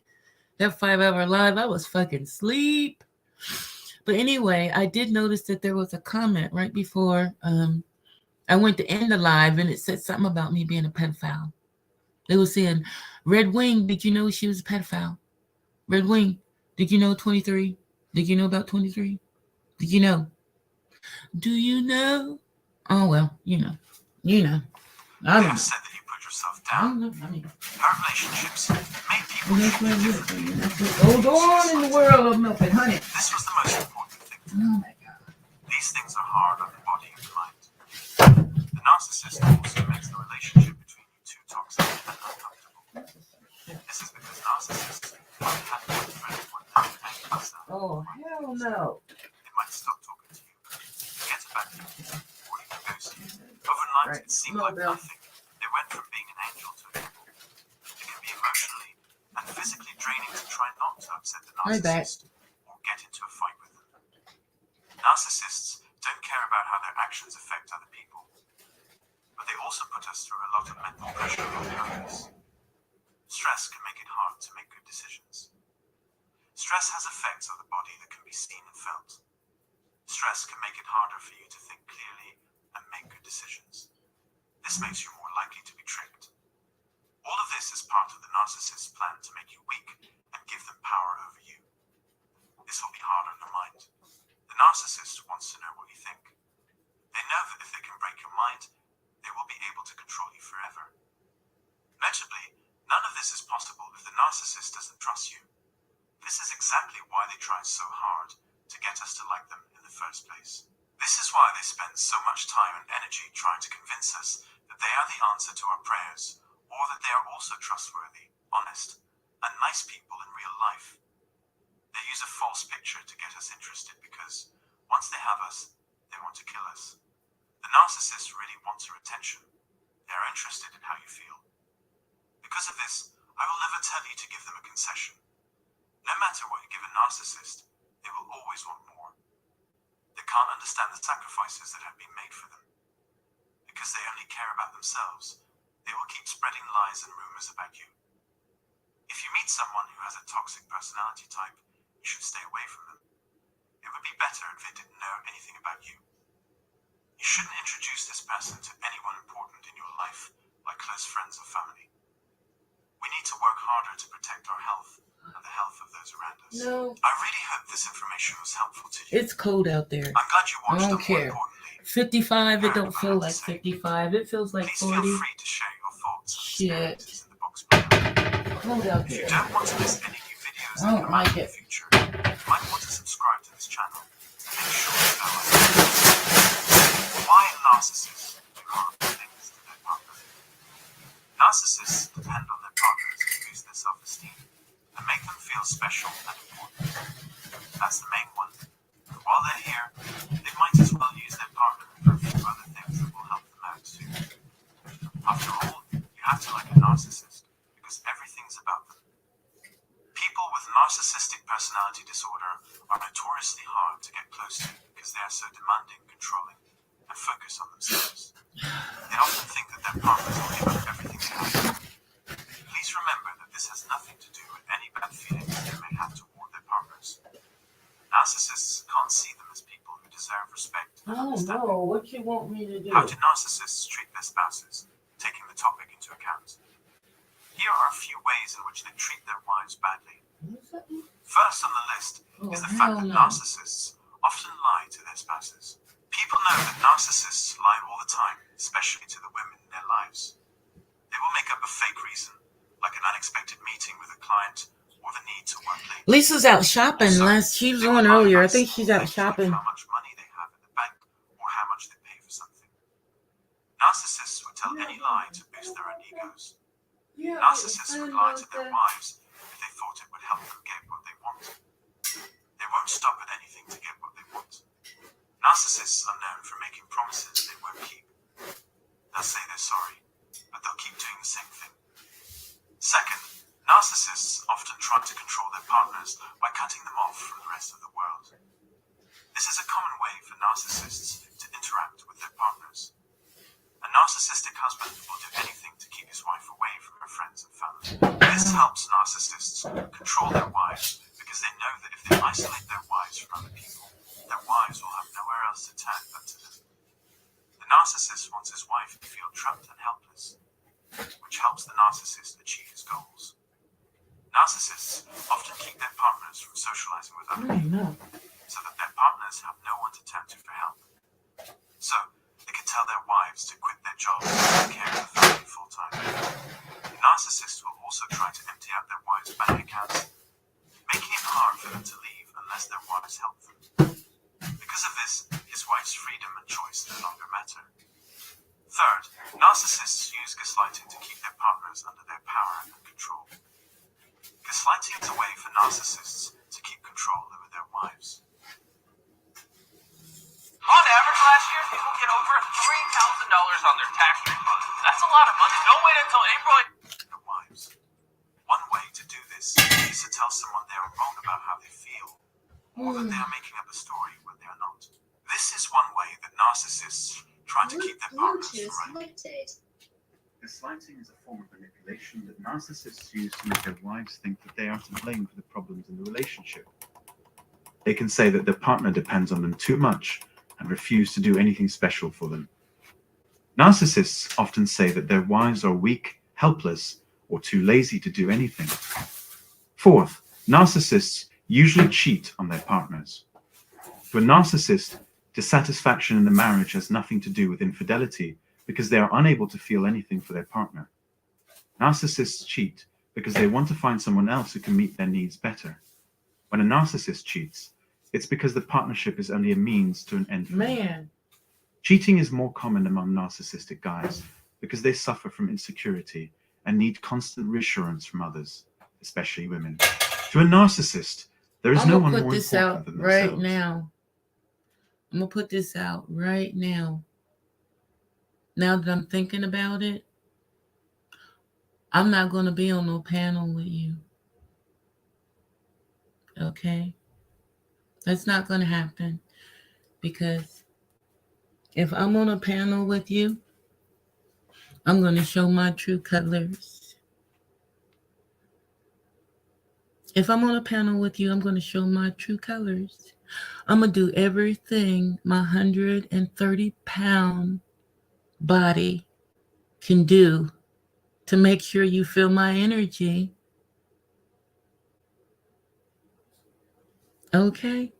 I'm going to do everything in my power, my 135-pound body, to let you feel my energy.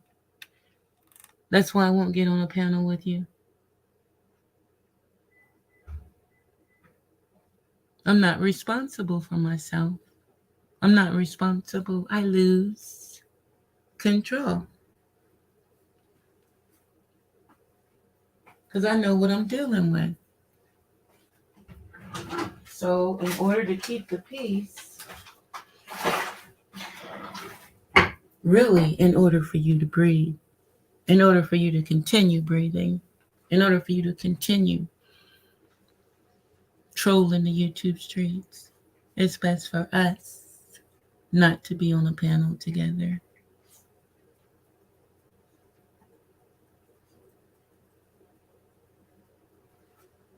Just saying. Because I would take your head off. I'm serious. Themselves. Thus, they often do what they please whenever they please, no matter the consequences. Narcissists have extramarital affairs to bolster their inflated sense of self-worth. A narcissist's craving for power and control is gratified by having an affair since it gives them power and influence over another person's life. And narcissists are experts at hiding their true identities. Since they are so good at faking normalcy and kindness, it is usually hard to catch them in the act of cheating. Fifth, narcissists consider their partners to be nothing more than objects. The wife of a narcissist is a sign of his success, fortune, and power, which he uses to impress others. If she dresses well, he will show her off at social gatherings. If a narcissistic husband is worried that his wife's less than perfect beauty may hurt their relationship, he will likely exert a great deal of control over her personal care routines. He might become a control freak and dictate how she should style her hair and apply her makeup.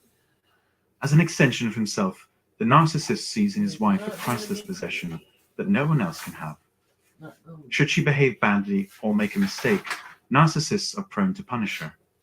So that she learns her lesson, the narcissist will either make her look bad in public or leave her. 6. Narcissists often say bad things about their wives. The narcissist's partner is likely to be the target of constant criticism from the narcissist. When a narcissist wants to feel better than or more important than his wife, he is more likely to criticize and shame her. They're always picking on their partner, whether it's about how they look, how smart they are, how they act, or why they do what they do. They always find something wrong with other people and make them feel bad about themselves. The narcissist isn't trying to help the person they're criticizing grow as a person. Instead, they want to make the other person feel bad about themselves, so they won't want to leave the relationship. She will start to doubt her own decisions and think she can't make good ones. So, even though they are self-centered, narcissistic husbands can still lead their families. 7. Narcissists use anger to control and get what they want from their partners. If a narcissist wants to keep control over their female partner, they must keep their woman off balance. By acting irrationally angry, narcissistic men can make their wives feel threatened, distracted, or even like they are to blame for their own mental breakdown. The narcissist knows that if he can make his wife think she's going crazy, she'll stop trying to challenge his power. The narcissist husband first tries to get control over his wife by making threats and scaring her. If this doesn't work, he'll use physical violence to get her to do what he wants. The narcissist wants to decide everything about his wife's life, from what she wears to who she hangs out with to what she eats. 8. Narcissists have high expectations for the women they marry. The narcissist's partner should care more about the narcissist's happiness than anything else. As housewives and mothers, they hold their women to standards that are too high, but they don't give them the tools they need to succeed. This is why narcissists have so many high hopes for their wives. In reality, it seems that the wife's ability to do all of the housework well is the single most important for the happiness of the couple. It's easy to imagine what narcissists would do if she failed to do any of these things. Narcissists often try to control and demand too much from others.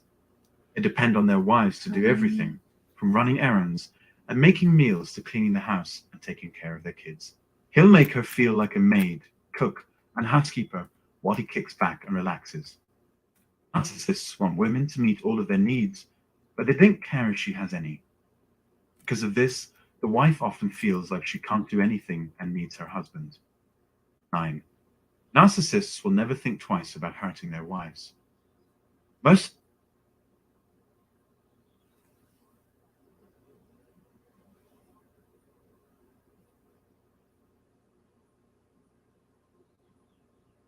like she can't do anything and needs her husband. 9. Narcissists will never think twice about hurting their wives. Most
more important than themselves. Thus, they often do what they please whenever they please, no matter the consequences. Narcissists have extramarital affairs to bolster their inflated sense of self-worth. A narcissist's craving for power and control is gratified by having an affair since it gives them power and influence over another person's life. And narcissists are experts at hiding their true identities. Since they are so good at faking normalcy and kindness, it is usually hard to catch them in the act of cheating. 5th, narcissists consider their partners to be nothing more than objects. The wife of a narcissist is a sign of his success, fortune, and power, which he uses to impress others. If she dresses well, he will show her off at social gatherings. If a narcissistic husband is worried that his wife's less than perfect beauty may hurt their relationship, he will likely exert a great deal of control over her personal care routines. He might become a control freak and dictate how she should style her hair and apply her makeup. As an extension of himself, the narcissist sees in his wife a priceless possession that no one else can have.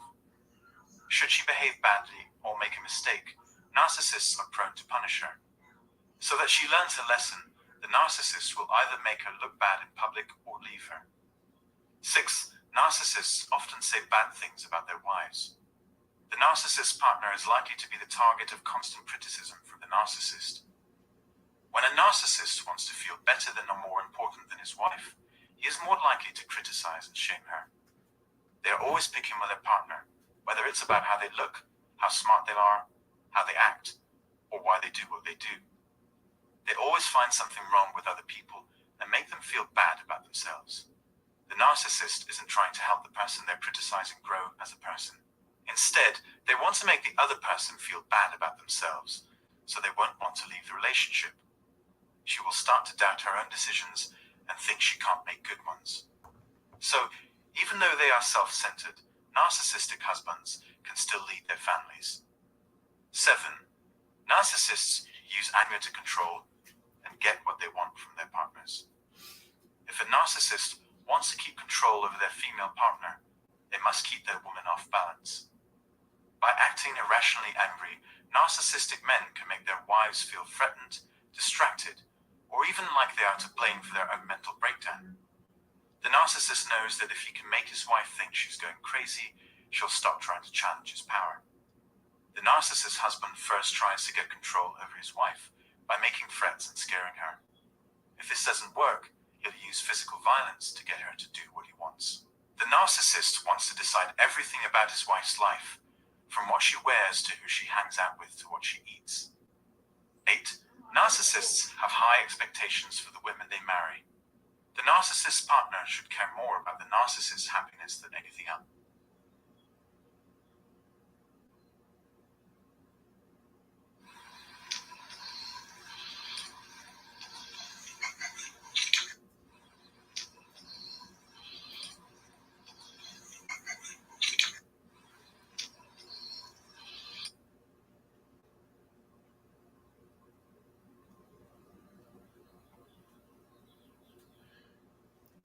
Hold on, guys. This is my last one. I got some things to do. I'll be back later on tonight when Lisa comes out. But I have one more to do. Hold on. I don't know. This is acting up. We're not going to use this. Hey, Watson. Thanks for coming in, babe. Thank you. Survivor advocate and certified trauma recovery coach from DanaArcuri.com. Thank you so much for joining me. If you are new to my channel, please hit the subscribe button so you don't miss any new notifications of brand Thanks new for coming in, content Watson. on my YouTube channel. And so today we're going to jump into a very interesting topic. It's something I've been thinking about for probably 4 years now. And this is 8 things the narcissist and the flying monkeys didn't expect you to do. And there is quite a list. Bluetooth connected. I have so many ideas just kind of rolling around in my mind from personal experience and from a lot of what my viewers have shared with me for the past 4 years on everything they have experienced and suffered with narcissistic abuse, including those emotional vampires who happen to be flying monkeys who do the bidding for the covert narcissist. And I'm going to start my video with a quote, and then we'll head into the 8 things that the narc and flying monkeys did not expect you to do. Okay, so here we go. This quote is by a licensed counselor, and her name is Linda Price. And she says, many victims of narcissistic abuse continue in their relationship hoping that things will get better. And when they don't, they are left confused, dazed, and emotionally wrecked. It is important to see the signs of narcissistic abuse in order to not fall victim to its trap, as you are made to believe that it is all in your head. And so let's start with that whole idea that there's a trap, and it's made by the narcissist. And they want you to believe that everything that's been going on, and keep in mind for you, it could be years or it could be decades, just absolute decade after decade of being manipulated and hurt and brainwashed by the narcissist. And so they really truly do aim to harm you and to make you believe that you are the one going insane. And so this reminds me of the movie called The Gaslight Effect. If you haven't watched it, you might want to check it out. Very enlightening old movie, and yet so very clear on the great lengths that narcissists and the flying monkeys will go to in effort to try to control you and harm you. And so let's get started on the list. So 8 things that the narcissist and the flying monkeys didn't expect you to do. Number 1, they did not expect you to connect the dots of all the crazy making that has been going on for decade after decade. So they didn't expect you to catch on to their covert tactics. They thought that after years of habitually manipulating and abusing you, that you would just let it go, that you wouldn't ruffle the feathers, that you wouldn't stand up for yourself, and that you would just be in the dark and not even know anything about narcissistic abuse. And so technically, you know, this whole thing with connecting the dots, no, they didn't think that you would have the wisdom to put all of the pieces of the puzzle together. But today I'm so thankful that you have been far smarter and wiser than they ever fathomed, and that you really did connect all the pieces of the puzzle, and you are no longer in the dark. So congratulations to you for that. Number 2 is they didn't think that you would realize how dishonest and spiteful that they truly are. They didn't think that you would wake up to the truth about narcissistic abuse and also the hostile flying monkeys. And so they really did think that they could just continue year after year after year hurting you and having vicious lies and cruel behaviors towards you. Number 3 is they did not expect you to discover the facts and to educate yourself about narcissistic personality disorder and all of the different toxic dynamics of flying monkeys, narcissistic abuse, and everything that goes into those topics. They didn't think that you would do your research. They didn't think that you would start learning. They didn't expect you to buy all those books and to gain so much knowledge, because knowledge is power, and they did not want you to empower yourself, and yet you did. And so I really am so excited for all the people who have empowered themselves, educated themselves, connected all the dots, and discovered that, yes, this person really is a narcissist, and yes, they really did recruit flying monkeys to do their bidding. And it is called abuse by proxy. And next would be number 4. They did not expect you to recognize their need for you to become narcissistic supply. So if we just kind of back up a minute and talk about narcissistic supply, basically narcissistic supply is all of the crazy making and all of the nonsense that goes on behind the scenes. There's so much that goes into this, and one video can't lay out every detail. But for anyone who has experienced and suffered narcissistic abuse and the flying monkeys, you already know for personal experience. You know, you've had personal experience. You have a history behind you.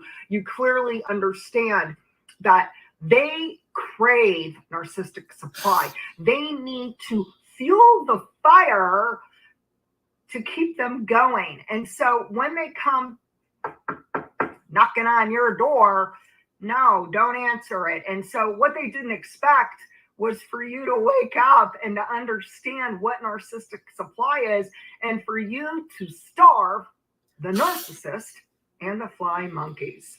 Way to go, brave warriors. Number 5 is they did not expect you to set healthy boundaries.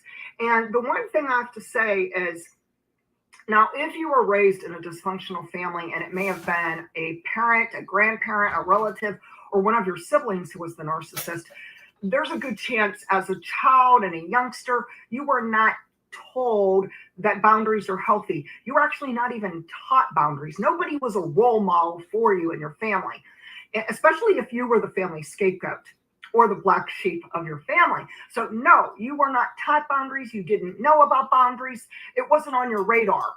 There is no guilt and shame in that. You know, there's so many of us that we were raised in such dysfunctional, codependent, unhealthy, abusive families. That's why you didn't have an issue with contacting the family member, because you don't know about boundaries. You wasn't taught that. You ran, remember? You didn't even know you was being groomed. So how would you know about boundaries? How would you know about sympathy? How would you know about empathy? How would you know about respect? Just saying. Did not know what we did not know way back when. And that's okay, because eventually we do wake up. We clearly see that the relationship is codependent, that it is very unhealthy. And then we come to determine, wow, I really need to set some healthy, clear boundaries. And then we do so. Now, understand, they didn't expect you to ever set healthy boundaries. Now, the one point that needs to be made is, despite your clear, healthy personal boundaries, good chance they will disrespect you anyways, and they will trample all over your boundaries. Now, this is something that's very common that we see within that narcissistic community. And it is because they don't have boundaries for themselves, and they don't want you to have boundaries either. And we can understand that if they cannot respect you and your boundaries, you can show them to the door. And there are so many of you who have done so. All power to you, my friends. Next is that number 6. They did not expect you to fall for their love bombing, their hoovering, their selective amnesia, and triangulation of all of your relationships. So let's break this down. So many of you have shared that you have... You're on your second break. Well, I'm out trying to straighten up my patio. I got this tree. I don't know why they put... I think we're the only one that has the tree right in the middle of the patio. And it just drops leaves constantly. And I got people coming over, so I'm trying to straighten up this patio and get educated. Reach one, teach one. With either A, the narcissist, or B, the flying monkeys, or C, both the narcs and the flying monkeys. You have personally experienced the love bombing. Oh, I love you so much. I would never do anything to hurt you. Wow. No, that's actually the furthest from the truth. They actually did everything they could to harm you. So actions speak louder than words. Anybody could say anything. But at the end of the day, we are going to watch their actions. We're going to clearly see their motives and their intentions, which are to overpower you and to control you and hurt you. So no, that's not loving at all. So they could love bomb you all they want, but we know they're full of BS. Next is that, yes, they do hoover, a lot of hoovering happening, a lot of selective amnesia. So selective amnesia is when they claim, I don't know what you're talking about. No, I don't think I did that. I don't think I did that. I don't remember. I don't know. No, you're just too sensitive. Oh, I don't ever say things like that. Oh no, you got it all wrong.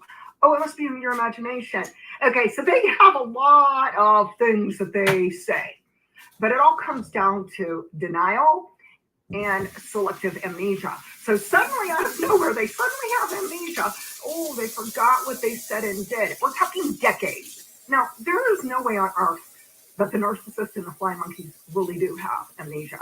They just have selective amnesia, which means they chose to pretend that they don't know what you were talking about. They deflect, and they're very dysfunctional, and they're very deceptive in what they do and what they say. But at the end of the day, we already know what really happened. We know what transpired, and we know what took place with both the flying monkeys and the narcissist, which is abuse.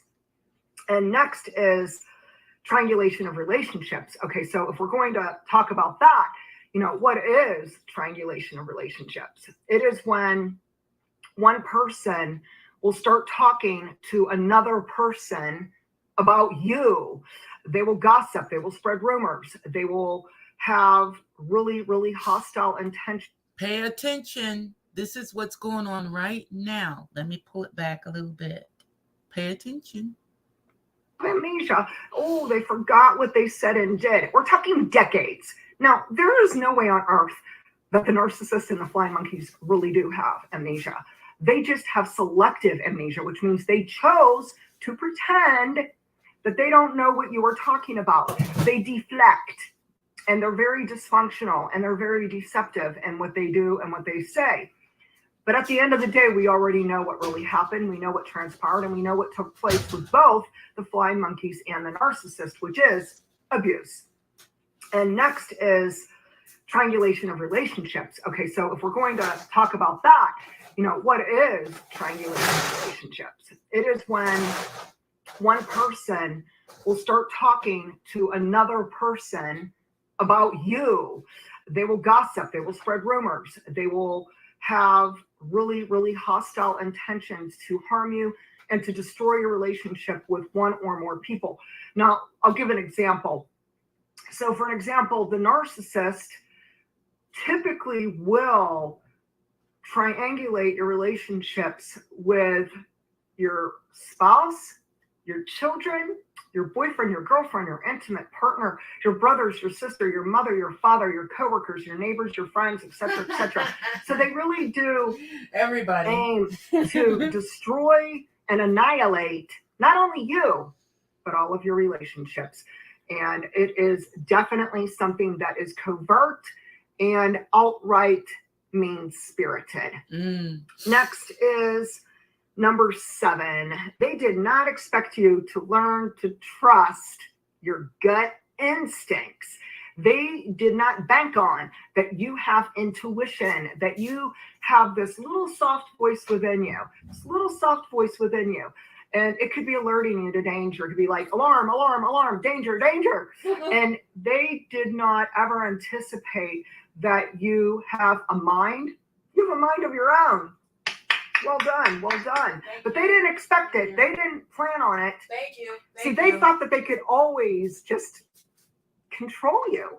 And that is really what they do. They are control freaks. They do try to overpower their victims. They prey on people. Typically, they prey on people who are empathic, compassionate. This one.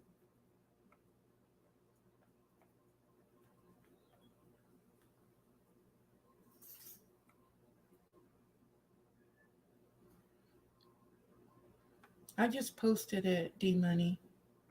I just posted it on my wall, D-Money. The name of it is 8 Things the Narcissist and the Flying Monkeys Fear. Fucking bitches. The monkeys didn't expect you to do. This is what they didn't expect you to do. Okay? I just posted it over on my wall. Do the bidding for the covert narcissist. And I'm going to start my video. You did. And so I really am so excited for all the people who have empowered them community. And it is because they don't have boundaries for themselves, and they don't want you to have boundaries either. Okay, because eventually we do. Now, if you were raised in a dysfunctional family, minute and talk about narcissistic supply. Basically, narcissistic supply is all of the crazy making and all of the nonsense that goes on behind the scenes. There's so much that goes into this, and one video can't lay out every detail. But for anyone who has experienced and suffered narcissistic abuse and the flying monkeys, you already know for personal experience. You know, you've had personal experience. You have a history behind you. You clearly understand that they crave narcissistic supply. They need to fuel the fire to keep them going. And so when they come knocking on your door, no, don't answer it. And so what they didn't expect was for you to wake up and to understand what narcissistic supply is, and for you to starve the narcissist and the flying monkeys. Way to go, brave warriors. Number 5 is they did not expect you to set healthy boundaries. And the one thing I have to say is, now, if you were raised in a dysfunctional family, and it may have been a parent, a grandparent, a relative, or one of your siblings who was the narcissist, there's a good chance as a child and a youngster, you were not told that boundaries are healthy. You were actually not even taught boundaries. Nobody was a role model for you in your family, especially if you were the family scapegoat or the black sheep of your family. So no, you were not taught boundaries. You didn't know about boundaries. It wasn't on your radar. There is no guilt and shame in that. You know, there were so many of us that we were raised in such dysfunctional, codependent, unhealthy, abusive families. We did not know what we did not know way back when. And that's okay, because eventually we do wake up. We clearly see that the relationship is codependent, that it is very unhealthy. And then we come to determine, wow, I really need to set some healthy, clear boundaries. And then we do so. Now, understand, they didn't expect you to ever set healthy boundaries.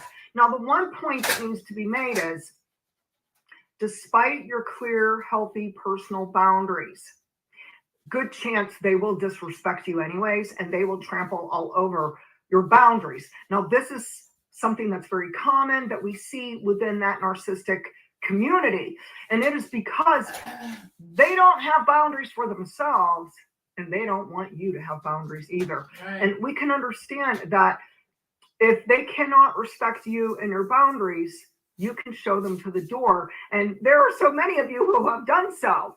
All power to you, my friends. Next is that number 6. They did not expect you to fall for their love bombing, their hoovering, their selective amnesia, and triangulation of all of your relationships. So let's break this down.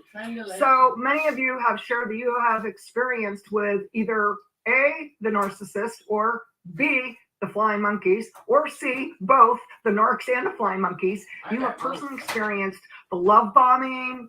I love you so much. I would never do anything to hurt you. Wow. No, that's actually the furthest from the truth. They actually did everything they could to harm you. So actions speak louder than words. Anybody could say anything. But at the end of the day, we are going to watch their actions. We're going to clearly see their motives and their intentions, which are to overpower you and to control you and hurt you. So no, that's not loving at all. So they could love bomb you all they want, but we know they're full of BS. Next is that, yes, they do hoover, a lot of hoovering happening, a lot of selective amnesia. So selective amnesia is when they claim, you know, I don't know what you're talking about. No, I don't think I did that. I don't think I did that. I don't remember. I don't know. No, you're just too sensitive. Oh, I don't ever say things like that. Oh no, you got it all wrong. Oh, it must be in your imagination. Okay, so they have a lot of things that they say, but it all comes down to denial and selective amnesia. So suddenly out of nowhere, they suddenly have amnesia. Oh, they forgot what they said and did. We're talking decades. Now, there is no way on earth that the narcissists and the flying monkeys really do have amnesia. They just have selective amnesia, which means they chose to pretend that they don't know what you were talking about. They deflect, and they're very dysfunctional, and they're very deceptive in what they do and what they say. But at the end of the day, we already know what really happened. We know what transpired, and we know what took place with both the flying monkeys and the narcissist, which is abuse. And next is triangulation of relationships. Okay, so if we're going to talk about that, what is triangulation of relationships? It is when one person will start talking to another person about you. They will gossip, they will spread rumors, they will have really, really hostile intentions to harm you and to destroy your relationship with one or more people. Now, I'll give an example. So for an example, the narcissist typically will triangulate your relationships with your spouse, your children, your boyfriend, your girlfriend, your intimate partner, your brothers, your sister, your mother, your father, your coworkers, your neighbors, your friends, etc., etc. So they really do aim to destroy and annihilate not only you, but all of your relationships. And it is definitely something that is covert and outright mean-spirited. Next is number 7. They did not expect you to learn to trust your gut instincts. They did not bank on that you have intuition, that you have this little soft voice within you, And it could be alerting you to danger. It could be like, alarm, alarm, alarm, danger, danger. And they did not ever anticipate that you have a mind. You have a mind of your own. Well done, well done. But they didn't expect it. They didn't plan on it. See, they thought that they could always just control you. And that is really what they do. They are control freaks. They do try to overpower their victims. They prey on people. Typically, they prey on people who are empathic, compassionate, truth seekers. They like to prey on people who are highly sensitive people. And for unknown reasons, they will choose someone who is compassionate and kind-hearted, loving and caring. And they love if you're a people pleaser, because they will do everything they can to manipulate you to please them. And so they didn't bank on it and expect you to catch on to that. And so you learned to trust your gut instincts. You started realizing, wow, I'm getting these body sensations, and it might have been a racing heartbeat. It might have been anxiety. Maybe you broke out in a hot sweat. Maybe something in your gut, just inside of you, was like, oh, something is so wrong with that. And I don't think they're telling me the truth. And I feel like they're using me. I feel like this relationship is not balanced and it's not mutual. And so you are right. And when you trust your gut, your intuition will never lie. It will never, never lead you astray. So all power to you, my friend, who chose to follow the little soft voice within and trust your intuition, because it has your highest, best interest at heart. And next would be number 8. And number 8 is the final one. And this one's probably the biggest, most empowering fact of all. So the narcissist and the flying monkeys did not expect you to leave. After years and perhaps decade after decade, you may have spent a lifetime in a relationship with the flying monkeys and or the narcissist, and they did not expect you to leave the relationship. They did not think that you would have the courage to end the cycle of abuse. They did not anticipate that you would cut the ties with them for once and for all, that you would block them on your cell phone and maybe block them on social media. Maybe you have estranged from them. Maybe it was your mother, your father, your siblings, or maybe it was someone else and you went no contact, or you are estranged from them. They never fathomed that you would have the courage, the grit, and the strength to say no more. And then you would just end it for once and for all. For once and for all, you would walk away. You would rise up from the ashes and you would rebuild your life. And I think that's the most amazing thing. And at the end of the day, when you are out of the picture and you're no part of their lives, they never, ever expected that you could live a life extremely happy and joyful and peaceful and productive without them in it. And so it is an extremely liberating, freeing, healing experience. And the truth is, once we do break free from these dynamics, we are on a whole new pathway to transform our lives. And I'm going to end by sharing this quote, and I love it. It's awesome, and it really sums it up. So this is by Delaney Jessica Kay, who says, "You are going to detox. No contact is your rehab center. This will bring you back to life and heal you. It will detox you of all the toxicity of the dysfunctional family. It's like a cleansing fire. You have to feel the heartbreak, the loss, and let it go. No contact is a powerful tool on the road to healing from narcissistic abuse. Big changes like this are often very painful, but are very cathartic, and they can do a lot of good. Narcissists are emotional. Narcissists use emotional energy to abuse.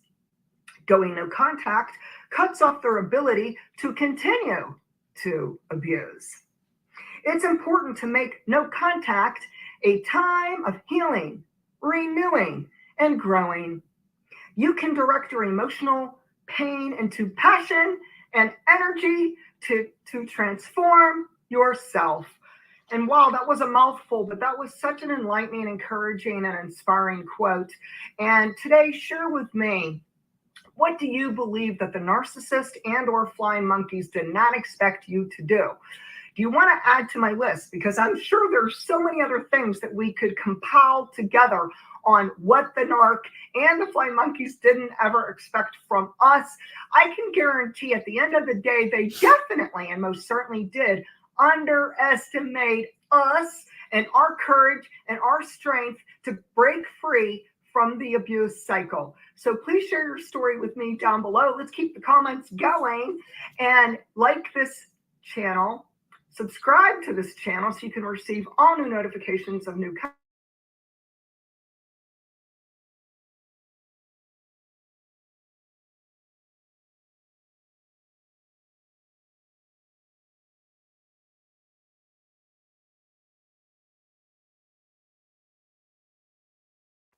Because or it can be right here on the channel, and I'd love to see you here. Okay, love to see you here.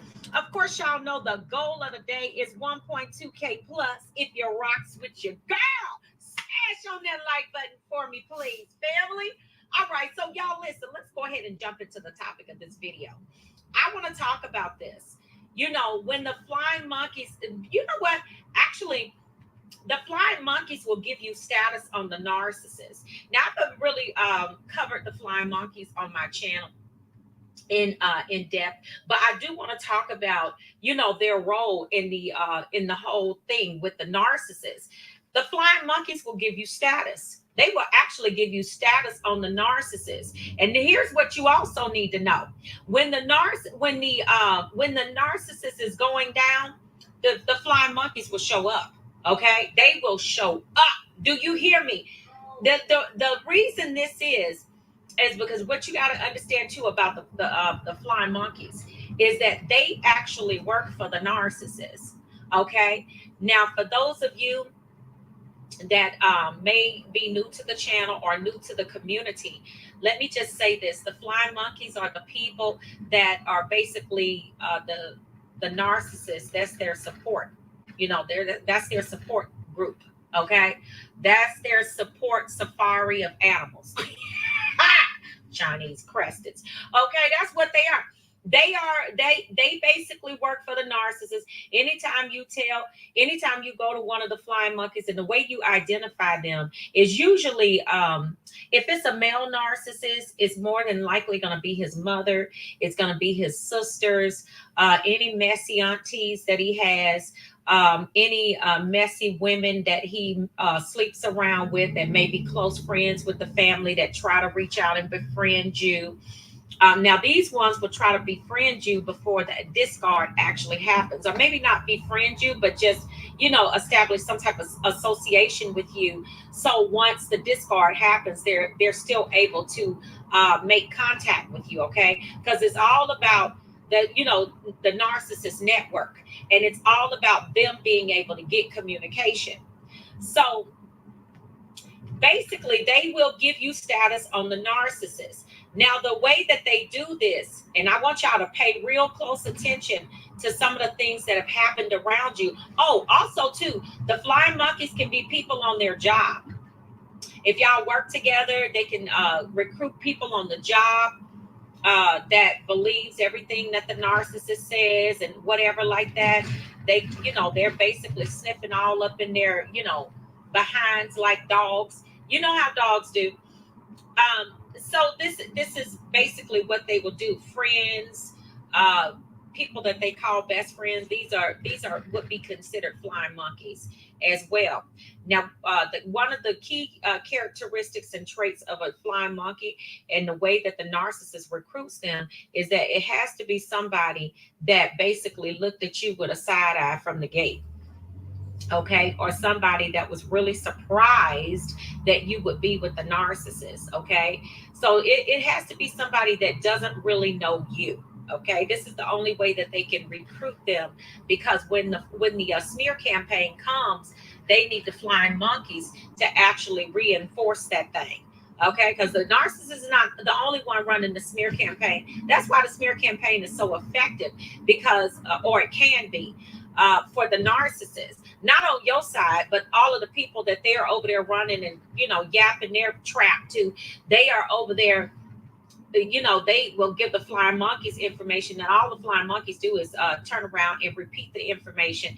And a lot of times that's why stuff gets so mixed up and twisted up, Leviathan, because, that's a twisting spirit. Okay. It gets twisted and mixed up because the flying monkeys, things don't ever get told 15 times over the same way it was told to you the first time. If you don't believe me, try it out in a circle of folks. Tell the one person beside you one thing and go around the room to about 15 other people. And I guarantee you, when it gets to the last person, it is not going to be what you said. It'll be a version of what you said. Might not even be close to what you said. All right. So, yeah, but they will give you status.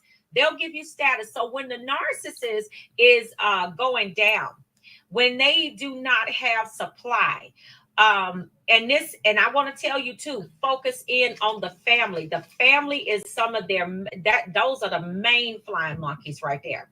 These could be family members that just cut up in the end. Okay, they just really showed all of their natural rear ends, honey. And let me tell you, they were basically going hard in the paint for that narcissist. Okay, but you let that narcissist start going down. I said it, because they're going down. Like Mary J said, I'm going down. I'm going down. Yeah, they're gonna always be going down at some point, because that you can't be dirty and low down and treat people that way and always be on this side up. You can't. So when the flying monkeys rise up, meaning when they actually turn, when they're coming around, when they want to actually have a conversation with you and talk to you, some of them will call you out of the blue. Do you hear me? They will call you out of the blue, and you're like, why in the world is this person calling me? And it's a mutual connection between you and the narcissist. Well, they're calling you because the narcissist is over there driving them back crap crazy, because either the new supply or the back burner, whatever you want to call it, has it didn't work out, because the narcissists, they always think that the grass is greener on the other side until they get over there and find out that grass is brown too, and theirs could have been green over there if they had just watered the grass over there. You see what I'm saying? But when they get over there, they find out it's dirt over there too. So but see, they bring the dirt. Okay, they bring a lot of it, big bags of it. They one big sack of earth. Oh.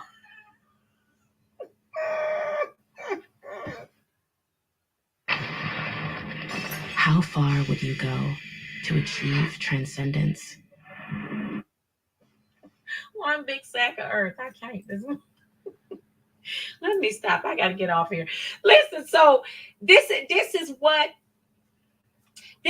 they do. So the flying monkeys will show up. They will start asking you questions like, how you doing? This is how they slide in. Well, how you doing? How's everything going with you?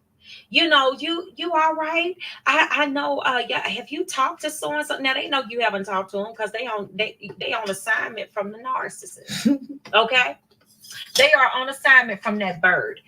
Family, I need y'all to please hit that like button. Hit the like button for me, please, family. They are on assignment. They know you haven't talked to them. So what they'll do is they'll call you up and they'll see if they can get some information out of you. Some of them have even invited you to lunch. Okay. Oh, do you have anything to do on so-and-so?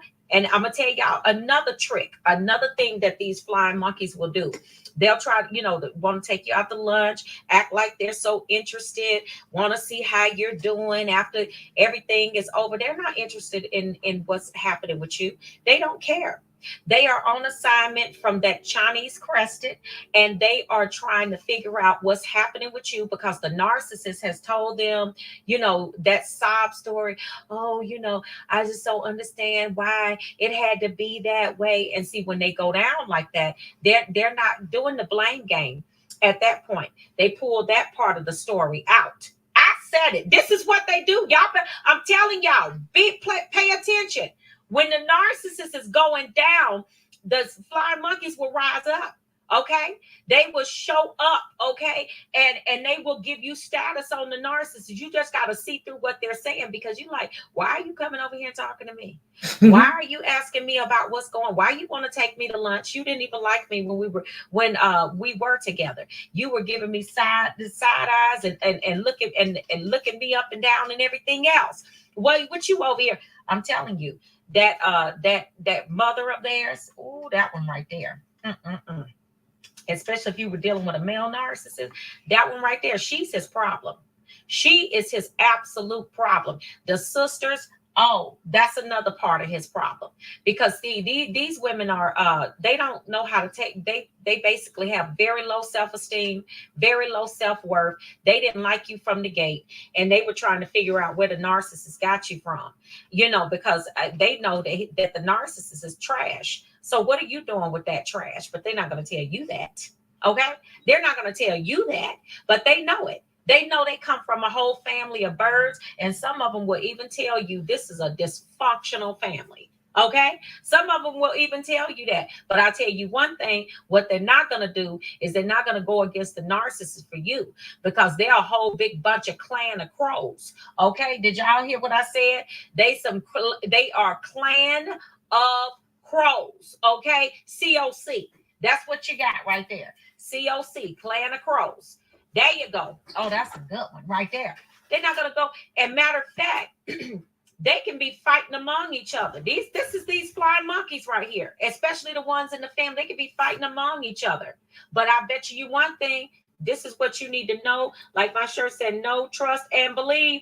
Okay, yeah, that part right there. They are going to gang up. Even though they can't stand each other, they will gang up on you. All right? You need to know that. Okay? They will gang up on you. So they'll come over there trying to be kind to you, nice to you. The narcissist is suffering. They are suffering because the new supply or that back burner supply went on with the person that they had been with the whole time.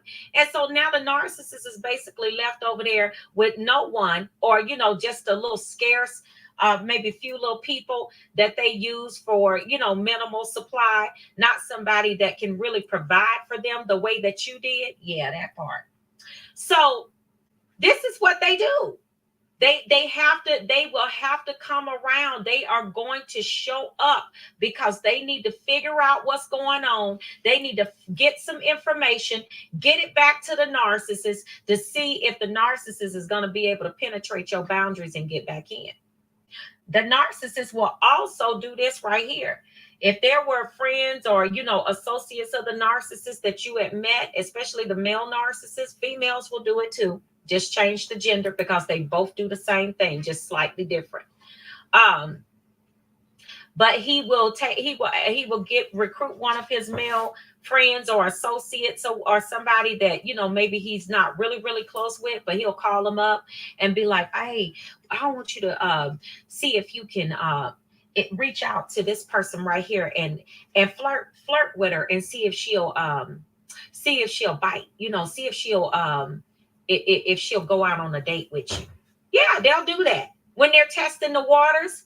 When they're testing the waters to see if they can get back in, because they want to know your business. And if you done shut them down on social media, you went no contact. I mean, you gave them the thunder from down under with that no contact, and they can't get to you. Oh, they're going to send them flying monkeys. You better know it. And the flying monkeys are going to absolutely go back and report everything to the narcissist. And don't you ever go tell these people anything about what you have going on in your life if you don't want the narcissist to know, because they're going to tell the narc everything. Everything. I promise you they are. I can almost guarantee you they're going to tell them everything.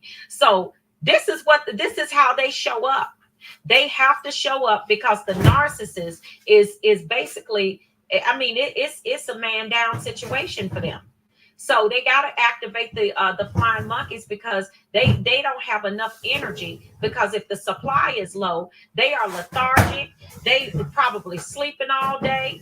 You know, when they're not sleeping, they're eating 15 pizzas, shoving the boxes underneath the bed.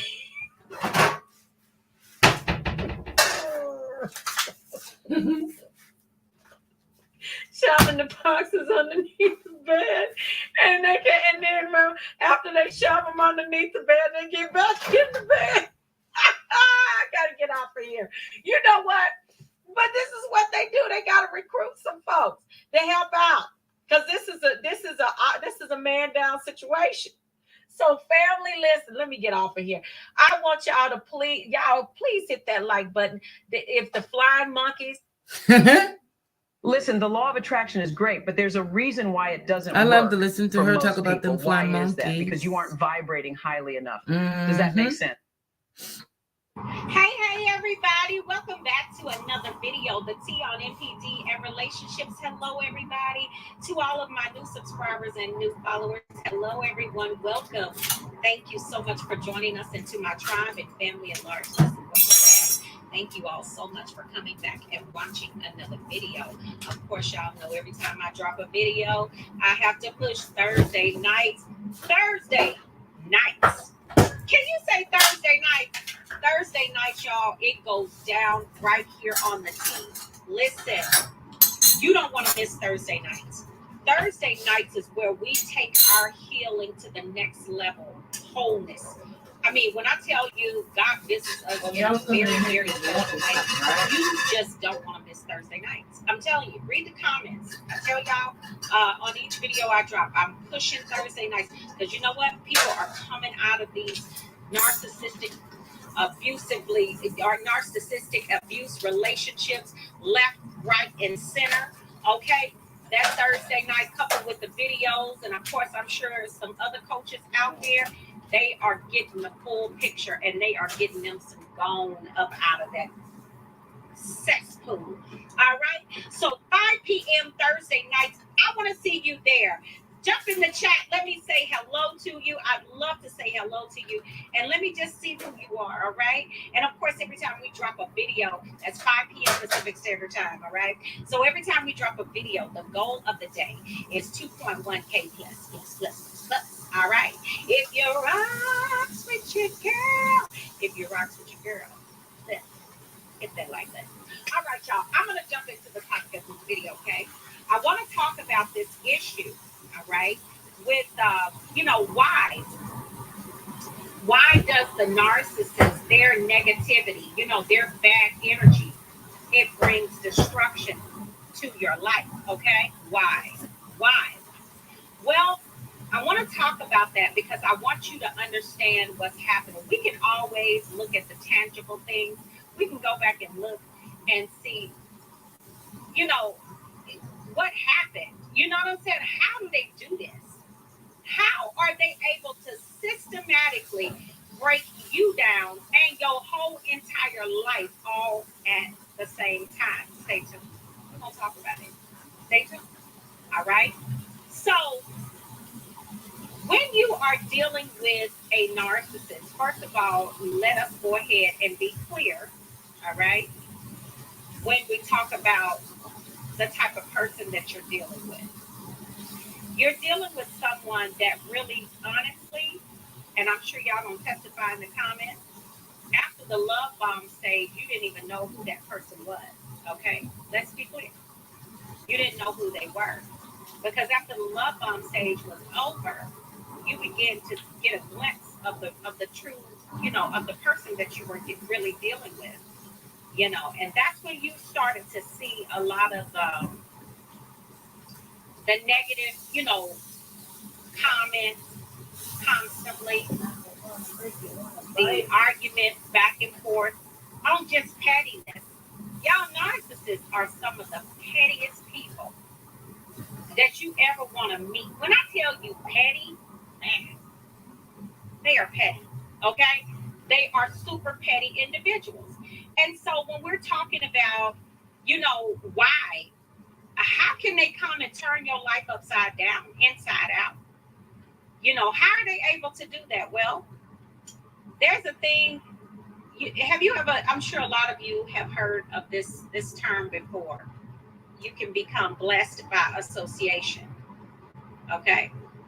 And when we look in the Bible, the Bible tells us to be partakers of the grace. And that just means you could be we're going to be partakers of the grace in Christ Jesus. You could be partakers of the grace that's on someone else's life. When you begin to associate yourself with that person, you begin to sow into their lives. And I'm not just talking about money. I'm just saying you begin to sow time, investment, resources in that person's life, with good intentions. The Lord will allow you to be partakers of that person's grace, the grace on their lives to a certain extent, especially if you all walk in the same vein. You know what I'm saying? You do some of the same things and you're just looking to grow. This could be your mentor. When you begin to sow and you begin to basically, sit under the tutelage of that person, you can be partakers of the grace of God that's on their life, okay? And so that's a good thing. But there's also a thing called you can be cursed by association. And this is why the Bible says bad company corrupts good morals. You know what I'm saying? And so you have to, and he said, we are not to associate ourselves with the wicked, nor sitteth in the seat of the scornful. You know what I'm saying? So you're not supposed to associate yourself with the wicked. Why? Because the same things, the same energy, the same spirits that follow them around, you will get hit with that to a certain degree by association. So now that I've laid that foundation, let's talk about these birds. When the narcissist comes into your life and you have all of the positive things and the beautiful attributes about who you are and all of those different things, I'm gonna lay this out for y'all, and I want y'all to smash that like button because I'm gonna give you some revelation, okay? So you have all of these beautiful things going on. The first thing a narcissist has to do is they have to distract you from your current journey, okay? Especially spiritually. Spiritually, you must be, how I'd like to call it, spiritually, you must be desensitized to a certain degree. They have to bring you, they have to pull you away from your spiritual food, what nourishes you, your prayer life, your word, attending Sunday services, failing not to assemble yourselves together for spiritual strength. The first thing that they have to do is they have to distract you by the love bomb. And the love bomb is typically done to pull you away, to pull you away from all of the things that really matter in your life, okay? Now, after that is done, and they have your spiritual walls, because we have to fortify ourselves with the word of God and with prayer and fasting, supplication, all of that. All of that has to go out the window when you're dealing with a narcissist. And the distraction of the love bomb is so great that we don't even mind throwing it away, because it's not, it's that need inside of us, or it was that need inside of us that wanted that love that they proclaimed that they had for us, that wanted that, that attention that they were showing us. And that's a whole nother video. I tell you all the time, the narcissist comes to date the child in you, the one that is screaming for attention, the one that is screaming for validation, the one that is immature, the one that can't see their manipulation. That's what the narcissist comes to do. Y'all hit that like button for me, please. So when we deal with that, when we talk about that in particular, you're not even understanding what really happened to you. You're not understanding that, okay, this person has come into my life and literally overnight my life has changed. Yeah, there's a reason for that. So once you get past the love bomb, now the narcissist is they're in complete control. Now, they were in control by manipulation during the love bomb. But once you get to the devaluation, it's not so much as the manipulation. Now you've given them the controls. Wow. Because during the devaluation, okay? And this is where they really start to institute their negativity. This is where they really start to lay down that demonic energy in your life. During the devaluation, they're spewing out all types of venom over your life. Okay, they're telling you horrible things about who you are. They don't like what the things I told y'all, the things they told you they love, now they hate. So they spewing out all types of negativity in your life, keeping your nerves all tore up, your stomach is messed up, you're walking around with headaches all the time, neck ache, backache, stomach ache, legs hurting, all of that is a direct result of the type of spirit that. Oh my God, I just remembered that. You were over there telling Cruz that you were making her feel ill. You were telling Cruz that you were responsible for her feeling ill.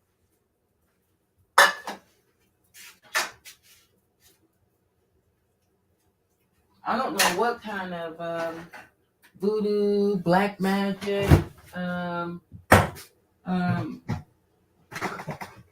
what do you call it? I looked it up one time. I did look it up when you sent that message out. Because I did, I forget where you say you was from. But all that shit was probably a lie. It was probably a lie, because you came on here saying that you was running because your parents was trying to control your life. You came on here talking about your two parents.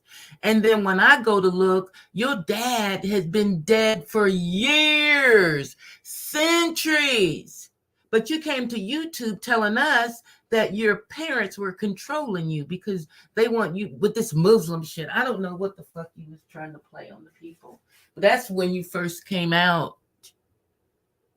Aunt Jemima, fake Muslim, cornbread whore. Get into it, bitch.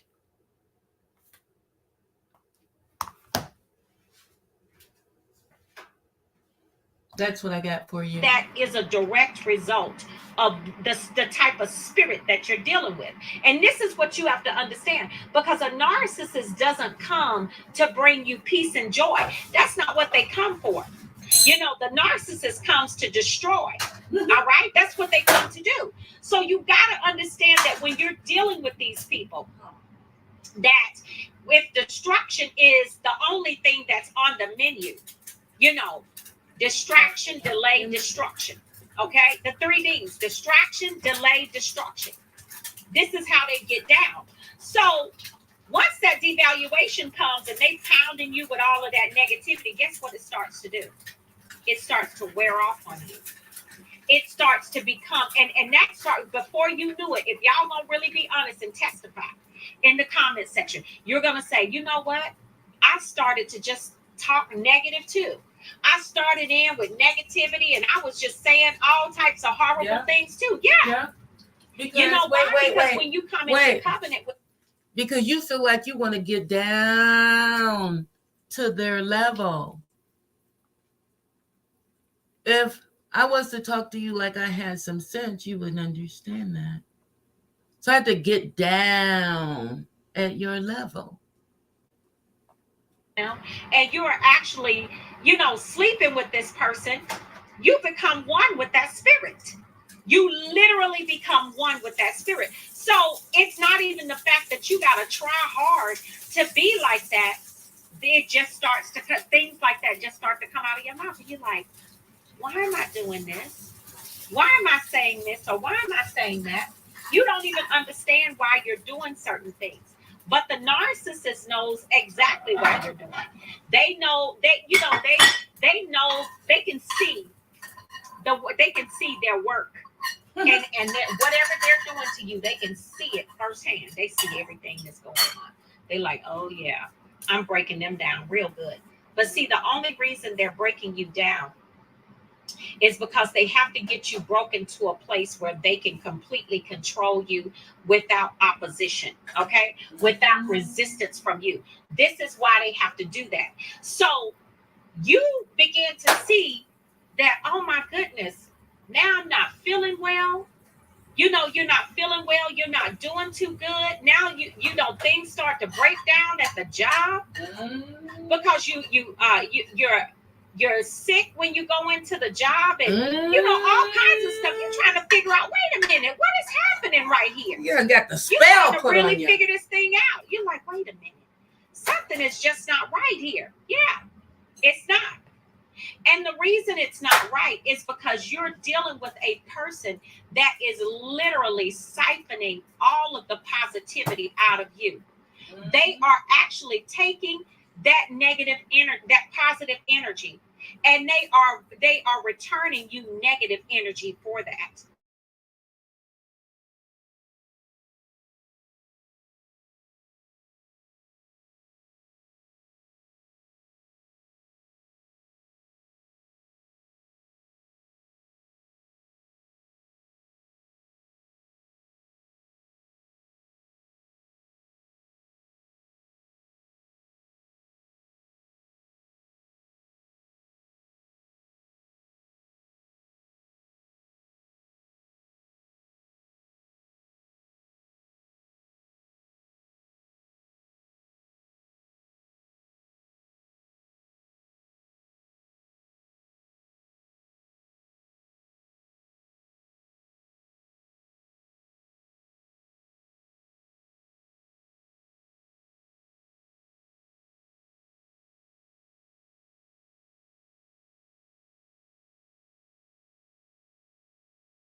You understand what I'm saying? You start to feel really bad. And this is the way that it goes. And so it's a spiral downwardly.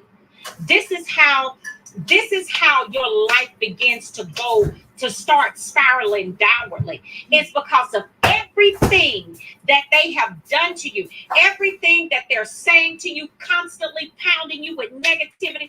Next thing you know, you're sick. You gotta go into surgery. Now you gotta go do this and you gotta go do that. You can't work like you used to because your body is breaking down. Your mental faculties are breaking down. Now the next thing you know, stuff is breaking around the house. All of this is because of the negative demonic energy within that one person. And the more negativity that you receive from them, the enemy is attacking you the more. Why? Because you have no spiritual defenses. None. They have literally jacked you completely up. You're not praying anymore, not reading your word, you're sure not going to church, forget fasting. None of that is happening. So now what you're doing is you're looking around like, wait a minute. Hold on, what just happened here? Yes. What you are experiencing is a narcissist full throttle in your life. This is how they're able to basically destroy you. You understand what I'm saying? This is how they're able to flip your life upside down and turn it inside out. This is how they're able to do it. You don't even recognize what's happening. You start to lose friends. Family don't want to come around. They're trying to isolate you from people that could get a prayer through for you, or to be able to talk some sense into you. Narcissists don't want them around. And they'll tell you, I don't like that person. They don't like them because they know that that person sees the mess that they are creating in your life. This is what's happening. And so when you're dealing with this, you don't understand that, listen, if I don't get out of this mess, this clown is going to absolutely take me all the way down. But this is, I'm telling you, family, I need y'all to hit that like button, please. You got to understand, these people mean you no well. Once you get out of that situation, you got to stay out and be gone. Point blank in the period. Out of there. Period. Like, I'm gone. Because if you stay, the longer you stay in that situation, the more you're going to suffer day after day. And I know y'all going to testify in the comment section. It's not a good, listen, you cannot fight that devil with your carnality, with your words. You got to fight that thing with the word of God and prayer. But you're gonna have to get away from that monster first. See, I need to let you know. You got to get out of that situation. Wait a minute. Or else. When I turn it on, I ask God to bless me and watch over me. And when I turn it off, I ask God to comfort me and watch over me. I know I'm dealing with demons and devils. I'm not stupid. No. Life will continue to spiral downwardly. Why? Because all they can bring is negativity and destruction to the situation. That's it. That's all they have for you. That's it, and that's all. Okay? So, family, I wanted to get this out here for you all. I want you to understand this is how it's done. This is how they break you down. All right? Family, please find a way out. Okay? Find a way out. I'm not telling you to leave your marriages or anything like that, but if you don't have any type of legal legal contract with them, whatever, be making your way exit stage left.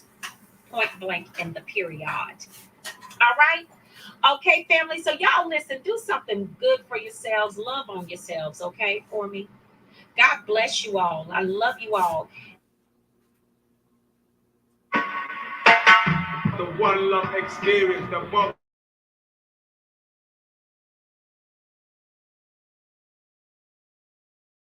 The nameless narcissist here, once again, a simple man diagnosed with NPD who is right now really neurotic about his head. Talking about narcissistic personality disorder and things that go on in my head. If you like this video, please like, comment, and subscribe. But keep in mind, I'm no clinician. I can only speak to my own experiences, and holy shit, my hair will not behave. Oh my God, I'm losing my mind. Okay, anyway. So flying monkeys, what a term, right? This is one of the buzz terms about narcissism that I kind of despise. This one's a little different because most of them I feel like are just kind of describing more or less normal behaviors, but recontextualized into the context of narcissism. Like, I kind of view discarding as just kind of, it's a breakup, hoovering, and just kind of reaching out to an ex. You know what I mean? Why do we need special friends?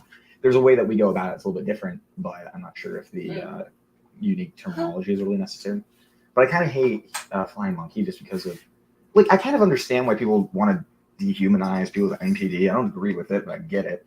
Why dehumanize the people who are like their agents, so to speak, the people who might be like being manipulated, right? And in some cases, I know that when I engaged in like my fucking social politics and used things like flying monkeys in quotes, I would, like, there's some of them that literally like had me food. I was being all manipulated and stuff. So I feel like it's really detrimental to dehumanize them like that. I don't support that. So I'm gonna call them my army ants now. Equally as dehumanizing. No, that's what I used to call them. My little army ants. Yes, it's dehumanizing, but you gotta understand, I view everything hierarchically. No matter what, I am going to view them as beneath me, and that doesn't have to be inherently. I really like ants. I really like ants, and that doesn't necessarily mean that I don't have some sort of degree of respect for them, or that I don't care about them in my own way. It just, again, it's hierarchical, and I view myself as, you know, emperor, whatever. But so, how did I view my army ants? I gotta fucking stop saying that. I can't keep calling them army ants. So, a lot of people, like, it seems that there's kind of this sentiment that people have, that people assume that I have about it, where it's like, oh, if I'm basically using these people as my agents to meet my needs or my ends or whatever, that I just do not care about them, like, at all. That I view them as so beneath me that they're just irrelevant. And that's not necessarily the case. I don't view them as like expendable per se. I mean, like, everybody's expendable to some degree, but it doesn't mean that that I don't care about them. I always viewed it as like, okay, y'all are the best of the best. You guys are, you know, doing what I say. You guys understand that what I say is the best thing to happen. You guys get my, you know, grand scheme of things, because that's how I always viewed it. When I would use people like this, I was like, if everybody just listened to me, we'd all be happier. We'd all be having more fun. Everything would be better. There'd be no drama. But you can't just tell people to do things. And so, well, a lot of the times I could. But so you need people to kind of help you manage, right? In my own defective way. There was like a couple, I'd say there was 3 tiers of my army ants. I'm sorry, I just like the term. I like the term army ants. So the first one is basically people who are kind of like in on what I was doing, like completely. Like, they knew like my manipulative tactics. They knew what kind of my games were. That first ring, and like this was, and they were usually like my confidants. These were like the people who like I trusted the most, who were like probably really good friends of mine, been friends for years, or I admired, viewed them as very competent, viewed them as very admirable in some way. Usually not, like, I never viewed them as virtuous, so to speak. It would actually appeal to me if they were like a little morally bad, because like I would respect the strength in that, the significance in that, and like I would scheme a little bit with them. Not really, I wouldn't really, because like I didn't view them as competent, but that was basically like my executioner, so to speak. It's like if I couldn't handle something myself and I needed something handled, that's the person I would go to. Then the second ring are like the people who are kind of in the know, kind of not. Like, they know that, like, you know, they're like, okay, you're in charge and you handle shit, basically. But they didn't really know how I was being manipulative towards people. They just didn't really see it. Usually their function was like, oh, they get information, right? Or they relay messages, or like act as mediators on my behalf sometimes between people. Very rarely would I have them do anything like actively manipulative just because I thought they were going. I didn't think that they could. I don't think that anybody can manipulate as well as me, so I would always choose to kind of micromanage those things. And like I need to be in control of everything, so I'm always prone to micromanaging. They were so like I would say that's and there was usually I'd say probably up to I would say between 3 and 5 people in that role at any group I've ever been in that I tried to like rule and micromanage. Again, this is like looking back on all this, it's so weird because it's so obviously not necessary to do things like that, and it doesn't really matter at the end of the day. Like, who cares if I am controlling like a fucking friend group? You know what I mean? But even with those guys, similarly, like with these guys, it was very much like I scratched your back, you scratch mine sort of thing. It was very transactional, per usual. They would kind of feed me information, do things for me, stay loyal to me, not talk shit about me, blah, blah, blah, blah, blah. And in turn, I do special favors for them. I would get them the girl that they wanted. I would punish people who punished them, who wronged them. I don't know. I do other things too. I'm trying to think of some like good examples. Like I would be way more self-sacrificed. I would do way more self-sacrificing, self-enhancement stuff for them. It was a very much like symbiotic relationship, a very mutualistic. It wasn't one-sided like a lot of people would like to believe, because I did genuinely view them as friends. It wasn't that I viewed them as just means to an end. It was that, oh, these are the people that are close to me. These are people that I trust. These are people that I know see how brilliant I am, see how my grand design, see how I'm right about everything. Not to say that always was the case. But, then I would say the third ring is kind of like, I'm debating whether I'd even consider these guys my army ants at this level. Because, like, it was mainly just, like, kind of the people that were just, like, kind of general people in the group who, like, never really knew what was going on. The people who I was kind of managing, right? And sometimes I'd manipulate them into doing certain things because, for whatever reason, I thought it would be advantageous to me or them or whatever. Like fucking, like, getting people to break up, or, I don't know. I'm trying to think of some better examples. Or alienating somebody who I thought wasn't trustworthy. Getting rid of certain people because I thought they were weird.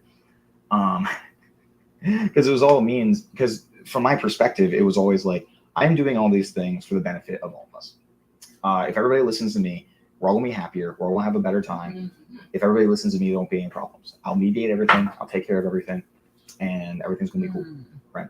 I know now that the reason behind that was because I felt like if people didn't need me, then they'd leave, or that they would leave if I just didn't control everything, which really sucked.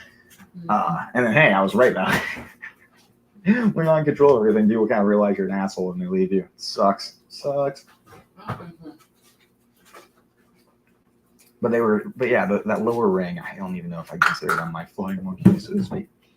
They were just kind of part of the group, but they could act temporarily, I guess, as like one of my agents, so to speak. Like if like let's say one of them was closer to somebody that like I couldn't really touch and didn't trust me or didn't trust any of my like confidants, I would like I might manipulate them into basically talking to them about something that needed handled. Usually this had to do with like interpersonal relationships and stuff like that, but occasionally it was like somebody get into trouble and it's like, okay, time to get them out of this. What the fuck should they do? And I won't lie, I brushed some really gross shit under the rug back then because like I viewed loyalty as the most important thing. I still view loyalty as one of the most important things. There's one thing I brushed under the rug that like I really don't know if I should, because I really regret it nowadays because that was disgusting. I was going to say it. Right? I really don't want to. This is probably going to be one of the most shameful things I've ever said on this channel. So, like, oh my God. So there's a guy who I viewed as very loyal to me. He wasn't.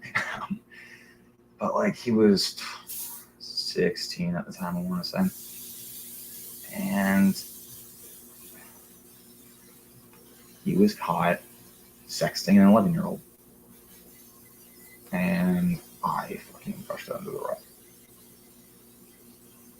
And like, because like to make matters worse, he like he fucking he was dating somebody at the time too.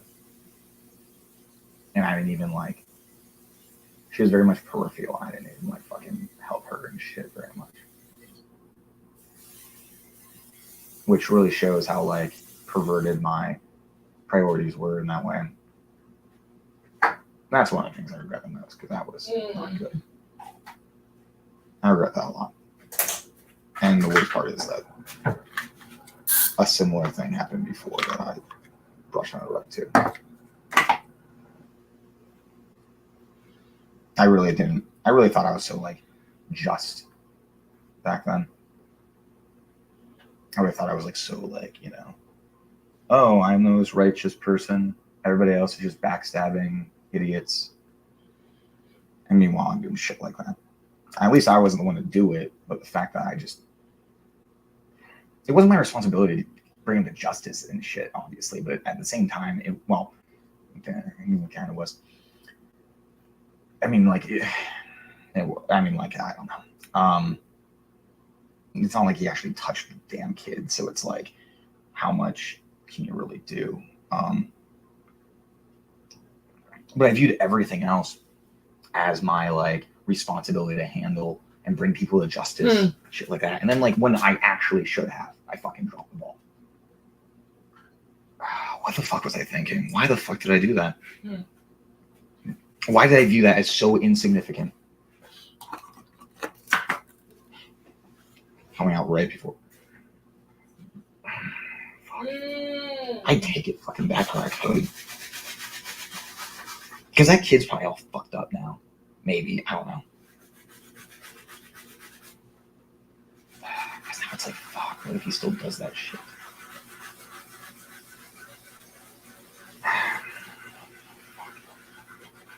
Damn, I really didn't expect it so sidetracked in that. Shit. Oh well. But yeah. Yeah, that's the kind of person I was though. Oh well.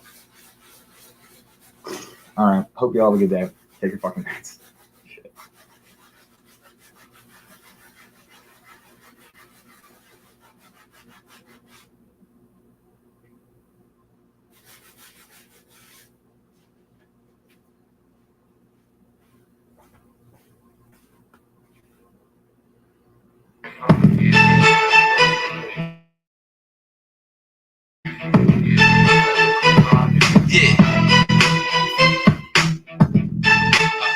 Hello, everyone, and welcome back to another video, the Tea on NPD and Relationships.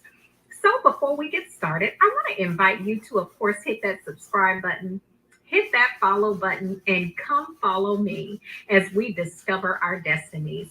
To my new subscribers and new followers, welcome. To my tribe and family at large, welcome back. Thank you for visiting my media resources and finding value in something that I have to say.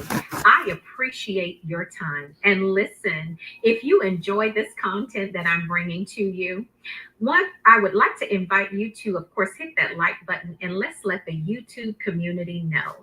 It gives our channel and our family here the greatest opportunity to grow. So today, we are going to be discussing one of the hot topics that I am asked, and I'm sure other coaches are asked as well, and that is about the narcissist's karma. Before I get started today, though, I want to let you know I had the awesome opportunity to have a small little interaction, I call it my little time with Quinn Holiday of ASSC Direct on his live today.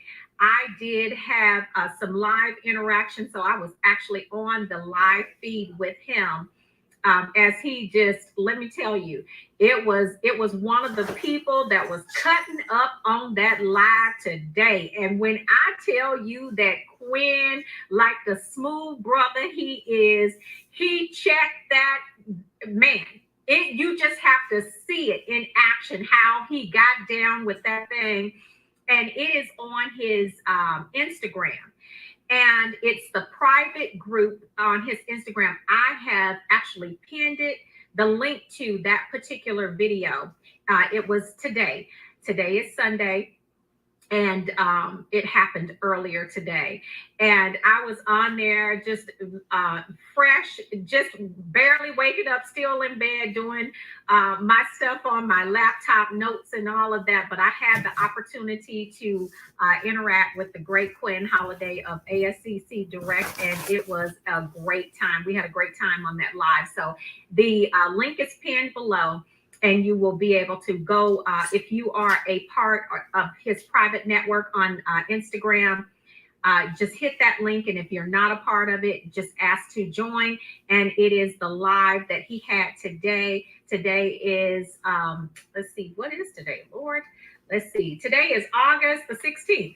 August 16th, and it is the live feed that he did on Instagram today. So that was awesome, and I enjoyed speaking with Quinn. I've been following him for a long time, so that was awesome to be able to actually be on that live with him, speaking and interacting with him on a one-on-one. So anyway, we are going to talk about this narcissist and their karma.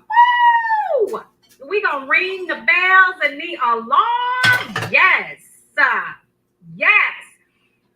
Let's talk about this narcissist and that karma. Wow. Wow. Wow. Yes. So let's talk about it. Let's get into it. First of all, let's talk about the fact that these people have no good intention when they come into your life, when they are actually moving and operating in all of their lies and deception and everything that they're doing, and not just them.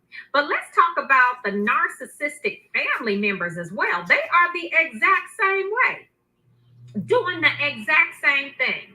So listen, watch this. Let's think about, I know I can go back to several instances in my mind when you were involved with that narcissist. And every time you looked around, or every time you were at a family function, even if it was just a Sunday dinner or whatever you were doing with that narcissistic family, it was always some mess going on somewhere. Somebody needed this, or it was just always something terrible happening. I'm sure you're probably thinking right now, like, yeah, it was always some drama. Yeah. Yeah, there's a reason for that. Because let me tell you something. Watch this. Hold on now. The law of reciprocity. Come on here, somebody. The law of reciprocity is the law of the universe. Well, what are you saying, Telsha? Whatsoever a man soweth. Come on, let's go scriptural on this. Whatsoever a man soweth, so shall he reap. The narcissist, their karma is built into their everyday life. Whatever, if you're not a spiritual person, whatever you sow into this universe. We all know you're getting your karma. You came to YouTube and you said your pussy dried up and it don't work, so you can't fuck. That's why you turned into a pocket pussy. Now you show your motherfucking face and your goddamn hairline is receded all the way back to your ponytail. Way back. To the way back. OG Bobby, look. Get into it.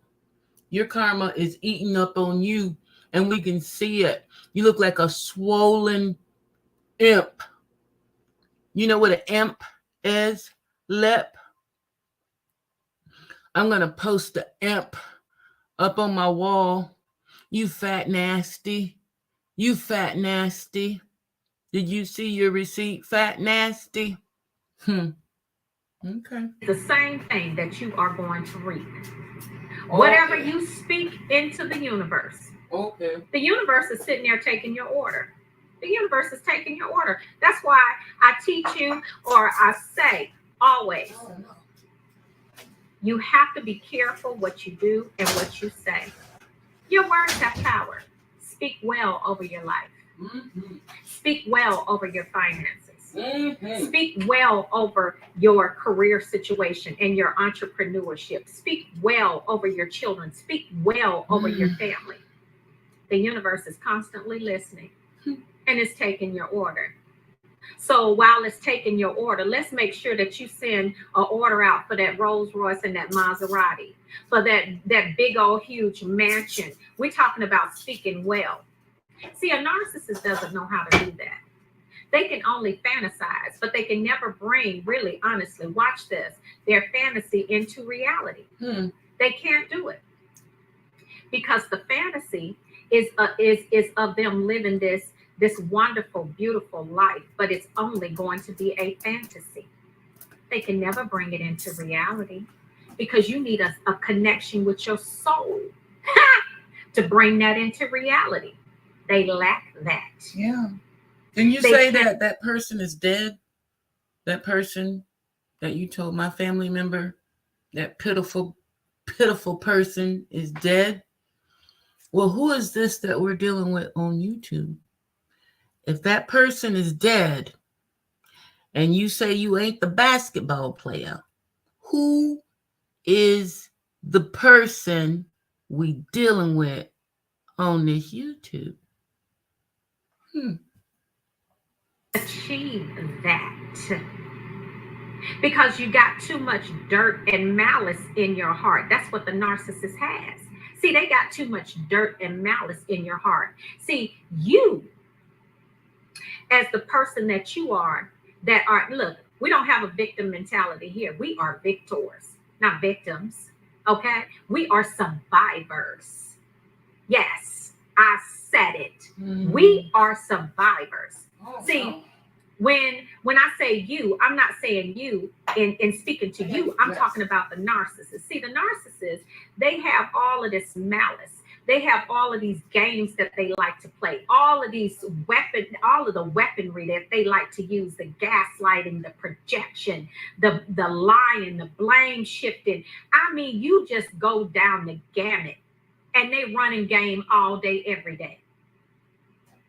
How are you going to live your life like a dog and expect to die like a lamb? It does not happen. It doesn't happen. Whatever you sow into the universe, whatever you put out there is what you got to expect to get back. That's just the way it works. So they have a constant negative narrative that is going in their head all day, every day. All of the many lives that they have destroyed, all of the many people that they have abused along the way. And you ask when they're going to get their karma? Baby, let me tell you something. They get their karma every single day when they wake up out of the bed in the morning. That's even if they go to sleep at night, because half the time they don't even sleep at night. They're up constantly. A lot of them have so much anxiety, they can't sleep anyway. At night. They are afraid to go to sleep. Scared. I know you could probably Running think back and think of the many times that you saw the narcissist. I sleep well. They sleep. I sleep well because I've been like, bitch, bam. Yeah, I called your family member. What you gonna do about it? I'd have been like, bitch, bam. Yeah, I sent the receipts. What you gonna do about it? No. You came up and said, nope, nothing ever happened. So that means, well, you know what it means. And you want me to argue with you. That gets me too. And I'm like, why you want to argue with me about something that you did? I'm trying to get dressed. So I can get out and enjoy the day. Fuck all this shit. But I don't know why you want a challenge. Yeah, that's what you say. You challenge me. Why? Why you want to challenge me? And I'm stupid and ignorant and don't know nothing. I don't know.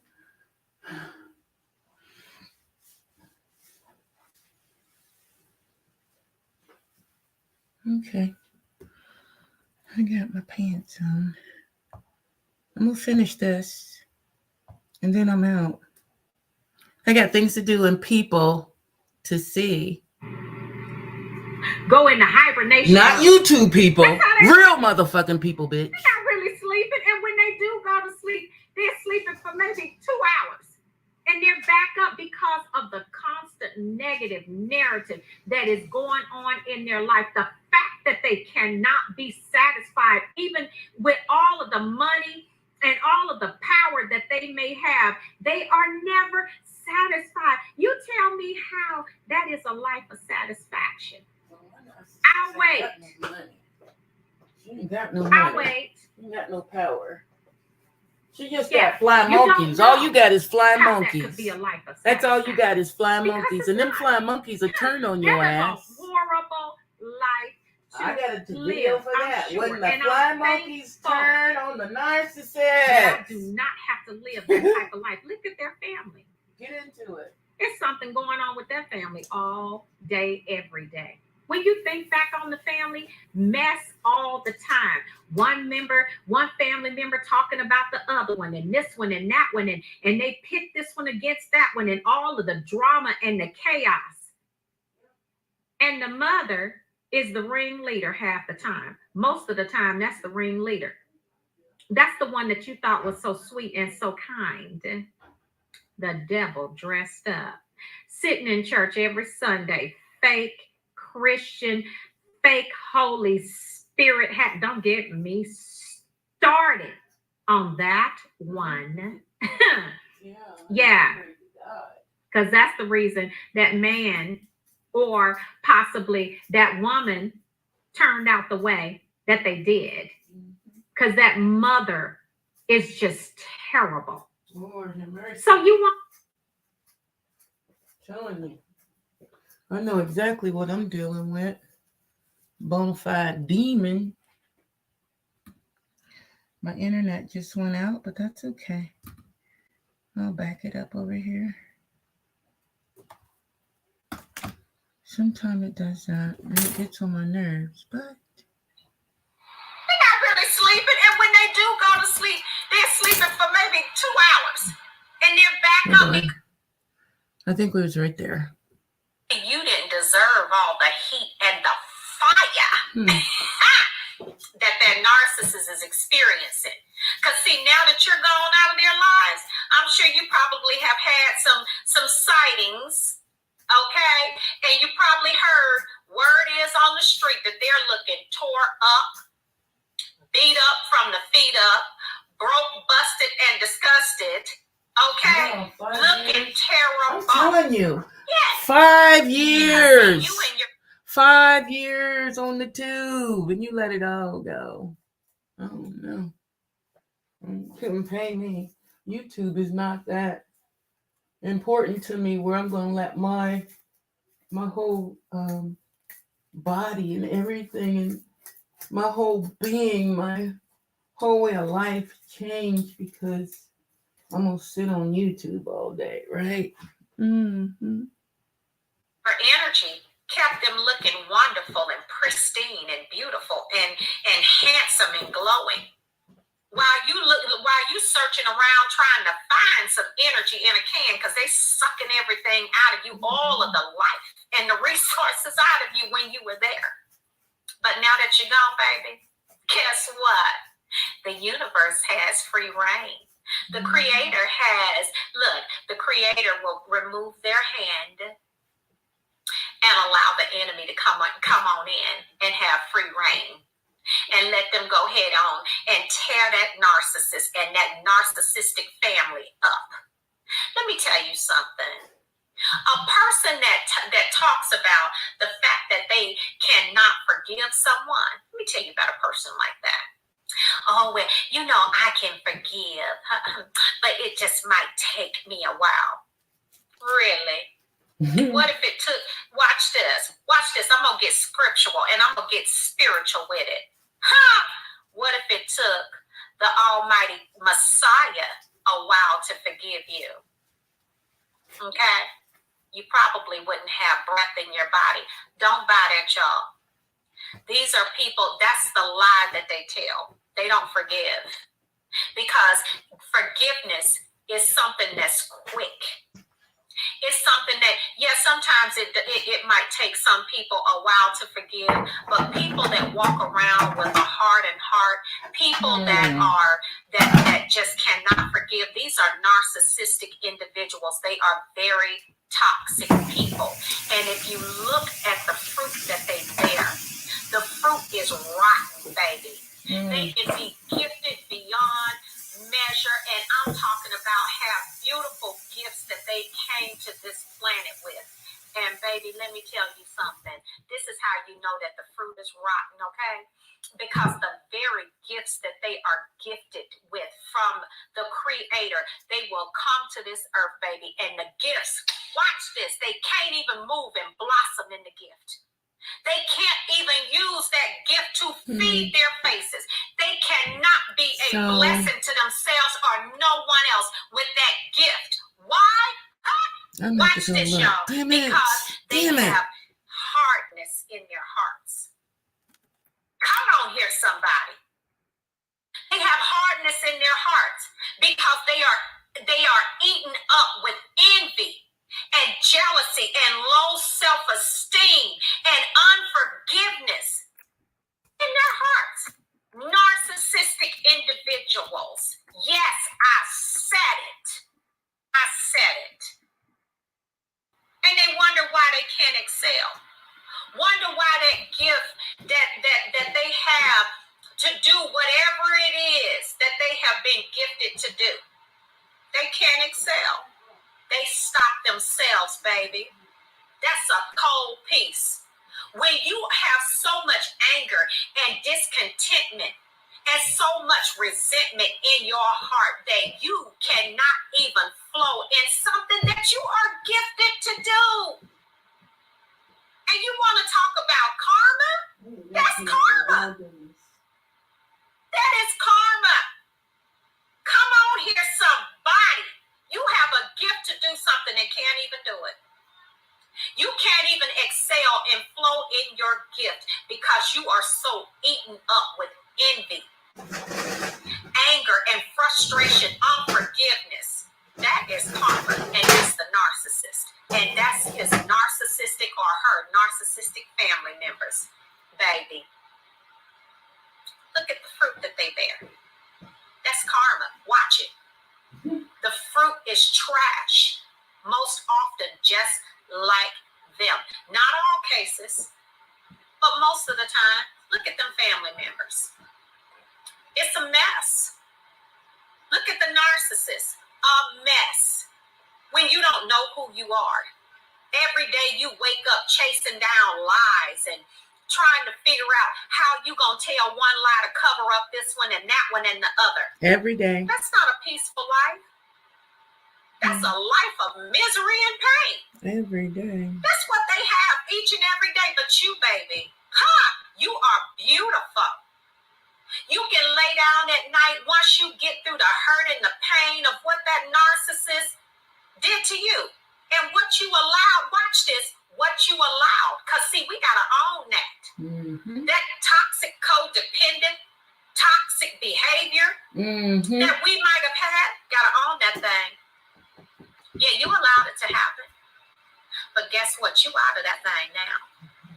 And now the universe and the Creator has free reign to allow that narcissist and his family to have, just pull his hand back and allow karma to just come on in, allow the law of reciprocity to have its way with that narcissist and their family members, baby. Because guess what? You are in a place of safety now. You are out of that mess. Now just sit back and watch. Don't leave your throne, honey. You stay right there on your throne. You don't watch. You just sit back and watch. Don't laugh because it's not funny. Because you don't want it. You don't want that coming back to you. There is a universe that is greater than you, that is keeping score of everything that is going on, and trust and believe nothing is going unnoticed. So if you think for 1 minute that the narcissist got away with something and the narcissistic family got away with something, think again. Your only strategy in this situation is just sit back and watch the universe and watch the Creator serve justice, baby. Because it's coming, and it does come hard and fast all day. All day. Anytime you have people that have a God complex, unforgiveness, malice, and hardness in their hearts, oh, they're going to get it. They're going to get it.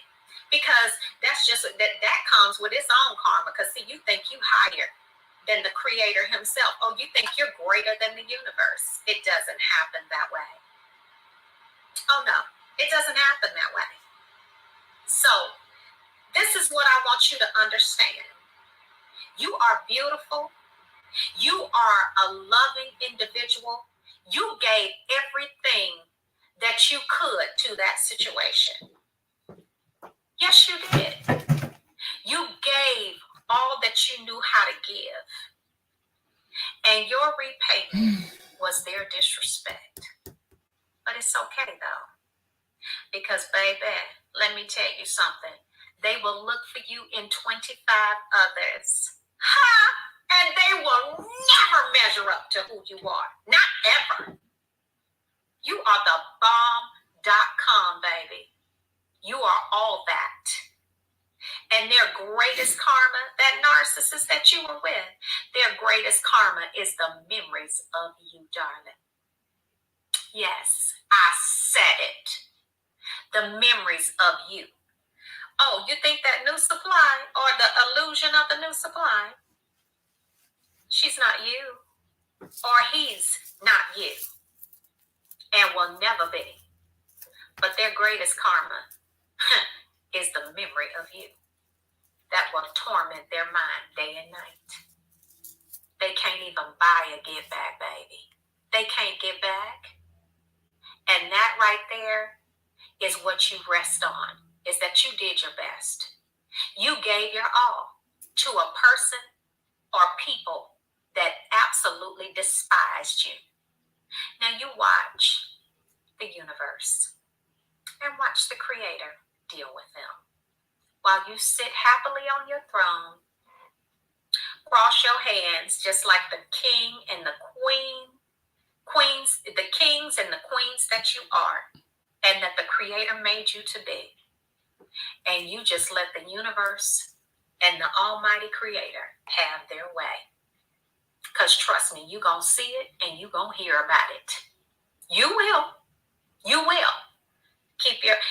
Maintain your class, maintain your style, maintain your beautiful personality and your charisma. Don't play into it.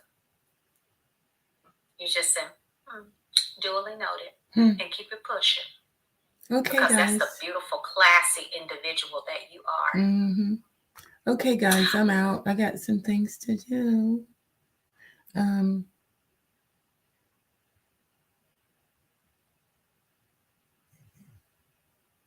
I really don't know what to say. I really don't know what to say. I don't. So I'm just going to go and see what happens. You guys have a good evening, and I'll see you later. Bye, guys.